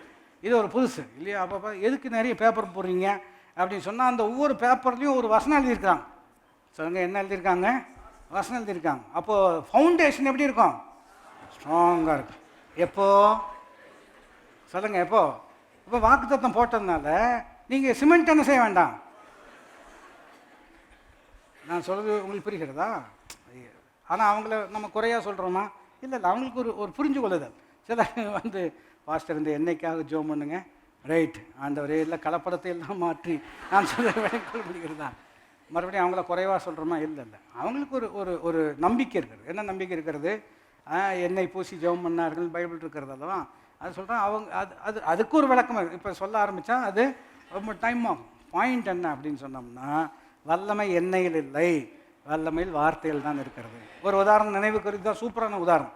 இதே ஒரு ஆள் வர்றார், கண் தெரியாது, அவர்கிட்ட இயேசு எப்படி அவரை சுகப்படுத்துகிறாரு அப்படின்னு சொன்னோம்னா, உமிழ்ந்து அல்லவா சேற்றை உண்டு பண்ணி அவருடைய கண்ணில் பூசி விட்டு போய் சீலோவாம் குளத்தில் கழுவு, அப்படி உனக்கு பார்வையடையும் சொன்னால் அவர் போய் அவர் சீலோவாம் அந்த குளத்தில் கழுவுனோன்னா பார்வை அடைஞ்சிச்சு. இப்போ நான் கேட்குற கேள்விக்கு பதில் சொன்னேன். வல்லமை எங்கே இருக்கிறது? உமிழ் நீரில் இருக்கிறதா, சேரில் இருக்கிறதா, அல்லது சீலோவாம் குளத்தினுடைய தண்ணீரில் இருக்கிறதா? சொல்லுங்கள் எங்கே இருக்கிறது? இது தெரியலன்னா நம்ம ஆளுங்க என்ன பண்ணுவாங்க? பாட்டிலில் நான் சொல்ல விலை கொள்ள முடிகிறதா? அப்போ உமிழ்நீர்லையும் இல்லை, சேத்துலையும் கிடையாது, தண்ணீர்லையும் கிடையாது, அவருடைய. அதனால்தான் எனக்கு வேண்டிய ஆகாரத்தை பார்க்கிறோம் பற்றி கொண்டு என்ன அர்த்தம்? ரொம்ப எளிமையான விஷயம் என்னவென்றால், அவருடைய வார்த்தை நம்முடைய வாயில் இருக்க வேண்டும். சொல்லுங்கள், ஆகாரம் சிம்பிள் ரீசன் தானே, லாஜிக் தானே. நம்முடைய வாயில் என்ன இருக்க வேண்டும்? அவருடைய வார்த்தை. God is as near to you as his word in your mouth அப்படின்னு அற்புதமான ஒரு தேவ மனுஷன் சொல்கிறார். தேவன் உங்களுக்கு எவ்வளவு அருகாமையில் இருக்கிறார் என்று கேட்டால், அவருடைய வார்த்தை உங்கள் வாயில் இருந்தால், உங்கள் வாய் உங்களுக்கு எப்படி அருகாமையில் இருக்கிறதோ அதுபோல் அவர் உங்களுக்கு அருகாமையில் இருக்கிறார். எத்தனை பேர் புரிந்து ஆமேன்னு சொல்ல முடியும்? உங்கள் இறுதி எங்கே இருக்குங்க? நான் சொல்கிற விளையங்கொள்மை, என் இறுதி எங்கே இருக்கிறது? அப்போ டிஸ்டன்ஸ் என்ன? டிஸ்டன்ஸ் கிடையாது. நான் சொல்ல நானும் அதுவும் ஒன்றாக இருக்கிறோம். நான் சொல்லுகிறேன், நான் உன்னை விட்டு விலகுவதும் இல்லை, உன்னை கைவிடும். கர்த்தர் என் கூட தான் இருக்கிறார் என்பதற்கு என்ன மிகப்பெரிய ஒரு ஆதாரம், அத்தாட்சி என்று சொன்னால், அவர் சொன்ன வார்த்தை. யோபு சொல்கிறார், எனக்கு இவ்வளோ ஏச்சு பேச்சு நிறைய கேட்டாச்சு. மனைவி சொல்கிறாங்க, நீ இன்னும் உயிரோடு இருந்து என்ன பிரயோஜனம்? அவங்க கஷ்டத்தில் அவங்க பேசுகிறாங்க. நண்பர்கள் 4 பேர் வந்தாங்க, அவங்க வராமையே இருந்திருந்தா ரொம்ப நல்லா இருக்கும்னு இவரே சொல்கிறார். இப்படிப்பட்ட சூழ்நிலை இது தவிர்த்து ஒரு பெரிய challenge, the silence of God. இத்தனை பேர் என்னென்னமோ பேசுகிறாங்க, விவரம் தெரியாதவன் எல்லாம் பேசுகிறான், எல்லாம் தெரிந்தவர் ஒன்றுமே சொல்லலை. அதை நினச்சா எனக்கு இன்னும் எப்படி இருக்கிறது, வருத்தமாக இருக்கிறது. ஆனால் அந்த சூழ்நிலையில் எது எனக்கு பலனாக இருக்கிறது என்று கேட்டால், அவருடைய வாயின் வார்த்தைகளை நான் என் ஆகாரத்தை பார்க்கலும் அதிகமாக நான் காத்துக்கொண்டேன். இன்றைக்கி நான் சொல்லுகிறேன், அந்த வார்த்தை உங்களுடைய இருதயத்திலும் உங்கள் நாவிலும் இருப்பதாக. இதுதான் கடைசி உதாரணம் இல்லையா? இது ரொம்ப அடிப்படை உபதேசத்தோடு இணைக்கப்படுகிறது இந்த வசனம். எப்படி என்று கேட்டால், விசுவாசம் எதிலிருந்து வருகிறது? கேள்வி. வார்த்தையை பற்றி கொண்டேன்னு சொல்கிறார் அல்லவா? எப்படி பற்றி கொள்ள முடியும்? விசுவாசம் எப்படி வருகிறது? கேள்வினால். கேள்வியில் காதில் நம்ம கேட்குறோம், கேட்டோடனே மைண்டு மூளை இருக்கிறது அல்லவா, ப்ராசஸ் பண்ணணும். என்ன சொல்கிறாருங்கிறத என்ன செய்யணும்? ப்ராசஸ் பண்ணணும் இல்லையா? இன்டெல் இன்சைடுன்னு சொல்கிறாங்களவா, அது மாதிரி ப்ராசஸ் பண்ணணும் இல்லையா? அவர் என்ன சொல்கிறாருங்கிறத கேட்குறோம். கேட்டு புரிந்து கொள்ளும் பொழுது தான் அது உங்களுடைய சிந்தையினுடைய அங்கமாக மாறுகிறது. சொல்லுங்கள், புரிந்து கொள்ளும் பொழுது அது என்னவாக மாறுகிறது? சிந்தை. அங்கே தான் விசுவாசமே வருகிறது. நம்பிக்கை, பிலீவிங் அங்கே தான் வருகிறது. பிலீவிங் வரும்போது ஹார்ட்டுன்னு சொல்லுவாங்க. ஹார்ட்டுன்னு சொன்னால் நம்ம பம்பிங் ஹார்ட் இல்லை, நம்முடைய கோர் பீயிங், நம்முடைய ஆழ்த்துவம், நம்முடைய மையம், அந்த இடத்துல போய் அவர் சொன்ன வார்த்தை புரிந்து கொண்டதின் விளைவு அங்கு குடியிருக்க ஆரம்பிக்கிறோம். சொல்லுங்கள், அங்கு குடியிருக்க ஆரம்பிக்கிறோம். விளைவு என்னவென்று கேட்டால், இருதயத்தின் நிறைவினால் வாய் என்ன செய்கிறது? பேசுகிறது. இப்போ உங்களை பார்த்து உங்கள் பேர் என்ன அப்படின்னு கேட்டோன்னே, கொஞ்சம் வெயிட் பண்ணுங்கள், நான் ப்ராசஸ் பண்ணி கொண்டு இருக்கிறேன் அப்படின்னு ஒருத்தர் சொல்ல முடியாது அல்லவா? நான் சொல்ல விளங்கி கொள்ள முடிகிறேன். உங்கள் பேர் என்ன அப்படின்னு கேட்டோன்னே டக்குன்னு என்ன செய்வீங்க? உங்கள் பேர் தான் சொல்லுவீங்க. எப்படி உங்களுக்கு பேர், இதுதான் உங்கள் பேர் உங்களுக்கு எப்படி தெரியும்? வீட்டில் என்னன்னு கூப்பிட்டாங்க, வீட்டில் நிறையா கூப்பிடுவாங்க, நான் சொல்ல விளங்கி கொள்ள முடிகிறதா? ஆனால் இந்த பேர் தான் அப்படின்னு சொன்னேன், அதுலேருந்து இதுதான் என் பேர் அப்படின்னு உங்களுக்கு புரிஞ்சது. சர்டிஃபிகேட்டில் அந்த பேர் தான் என்ன செஞ்சுருக்காங்க, போட்டிருக்கிறாங்க. நீங்கள் தூக்கத்தில் உங்களை எழுப்பி உங்கள் பேர் என்ன அப்படின்னு கேட்டாலும் நீங்கள் கரெக்டாக சொல்லுவீங்க. அதில் எந்த வித மாற்று கருத்து இல்லை. காரணம், ஃபஸ்ட்டு உங்கள் பேர் சொன்னதே உங்கள் தாய் தகப்பன். நீங்கள் புரிஞ்சுக்கிறீங்க. இப்போ அவர் சொன்னார் அல்லவா, அவர் சொல்லி அதை புரிஞ்சு இருதயத்தில் இருக்கிறதுனால வாய் திறந்த மாத்திரத்தில் ஒரு வார்த்தை வருகிறது. அது என்ன வார்த்தையாக இருக்க வேண்டும் என்று சொன்னால், அவர் சொன்ன வார்த்தையாக இருக்க வேண்டும். அவர் சொன்ன வார்த்தையாக இருந்தால்தான் அவர் சொன்னது உள்ளே போயிருக்கிறது, புரிஞ்சிருக்கிறோம், இருதயத்தில் நிறைவாக இருக்கிறது. என் தாசனாகி யோபு என்னை குறித்து நிதானமாய் பேசுகிறவன். எப்படி இருக்கிற? என்னை குறித்து நிதானம்னா சரியானவைகளை பேசுகிறவன் இல்லையா? அப்போ விளைவு என்னவென்று கேட்டால், அவர் வார்த்தையை நான் என்ன செய்து கொண்டேன், பற்றி கொண்டேன் என்று சொன்னால், சூழ்நிலை சொல்லுகிறது நீ எல்லாம் உயிரோடு இருந்து என்ன பிரயோஜனம் இல்லையா? மனைவி வந்து சொல்கிறாங்க அவங்க கஷ்டத்து நிமித்தமாக தேவனை தூசித்து ஜீவனை விடு. மக்கள் வந்து சொல்கிறாங்க நீ ஏதாவது பண்ணியிருப்ப, அதனால தான் உனக்கு இவ்வளோ கஷ்டம்லாம் வருகிறது என்று சொல்லும் பொழுது இருதயத்தின் நிறைவு என்ன சொல்லுகிறது என்று கேட்டால், பாருங்கள், என் மீட்பர் உயிரோடு இருக்கிறார், அந்நிய கண்களால் அல்ல என் சொந்த கண்களினால் அவரை பார்க்க போகிறேன். என் தோள் முதலானவைகள் அழுகி போனாலும் அந்நிய கண்களால் அல்ல, என்னுடைய சொந்த கண்களினால் அவரை பார்ப்பேன் என்று சொன்னவர் 42 அதிகாரம் வரும் பொழுது, என் காதுகளினால் கேட்டதை இப்பொழுது என் கண்கள் காண்கிறது. நான் சொல்லுகிறேன், அதே சத்தியம்தான் கர்த்தர் நமக்கு வச்சிருக்கிறார். சித்தம் செய்வது தான் நமக்கு பலன். சித்தம் செய்வதில் தான் நமக்கு என்ன இருக்கிறது? பலன் இருக்கிறது. அந்த பலன் ஒரே ஒரு விஷயத்தோடு இணைக்கப்படுகிறது, தேவனுடைய வார்த்தை. இன்னும் சொல்ல வேண்டும் என்று சொன்னால், சித்தம் தான் வார்த்தை, வார்த்தை தான் சித்தம். சொல்லுங்கள், God's will is God's word and God's word is God's will. அதை மாத்திரம் நம்முடைய இருதயத்திலும் நம்முடைய நாவிலும் நாம் வைப்போம். வாழ்க்கையில் சவால்களை கட்டாயம் நீங்கள் ஜெயிப்பீர்கள். எழுமி நின்றவர்களாக தேவனை நோக்கி பார்க்கக்கூடிய அற்புதமான நேரம். ஆண்டவர் இந்த நாளில் பல விதங்களில் பல கோணங்களில் நம்மோடு கூட இடைப்பட்டிருக்கிறார். இங்கு வந்திருக்கிற எல்லாருடைய வாழ்க்கையிலும் அற்புதமான தெய்வீகமான மாற்றங்களை ஆண்டவர் செய்ய வல்லமுள்ளவராக இருக்கிறார். யோபு வாழ்க்கையில் விதமாக நாம் கவனிக்கிறோம். அவனுடைய முன்னிலைமையை பார்க்கிலும் அவனுடைய பின்னிலைமை வாழ்க்கையில் அவனுடைய ஃப்யூச்சர் கர்த்தர் ரொம்ப அற்புதமாக ஆசீர்வாதமாக மாற்றினார். அதே விதமாக கர்த்தர் நம்முடைய வாழ்க்கையிலும் அவர் செய்ய வல்லமுள்ளவராக இருக்கிறார். யோபு செஞ்ச ஒரே அற்புதமான செயல் என்னவென்று கேட்டால், உங்களுடைய வார்த்தையை என்னுடைய ஆகாரத்தை பார்க்கிலும் நான் அதிகமாய் காத்து கொண்டேன். ஆண்டவரே, அந்த கிருபை எங்களுக்கு தருவதற்காக நாங்கள் உமக்கு நன்றி செலுத்துகிறோம் என்று சொல்லி கரங்களை பரத்துக்கு நேராக உயர்த்தினவர்களாக, உம் வசனம் எனக்கு உணவாகும்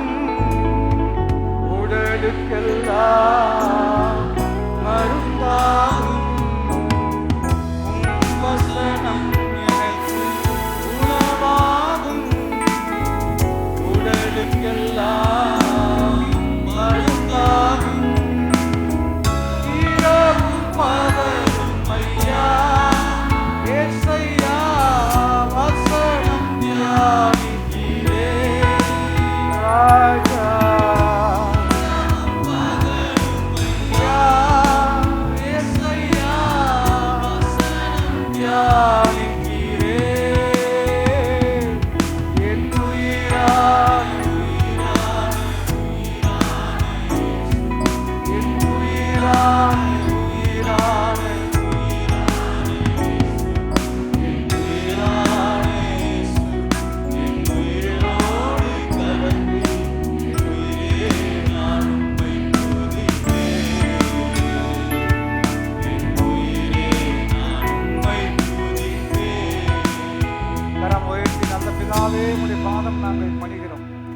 வாழ்க்கையில் நீர் செய்த அற்புதமான கிருபை இம்மட்டும் நாங்கள் ஜீவனோடு கூட இருப்பது நம்முடைய மிகப்பெரிய தாயம்.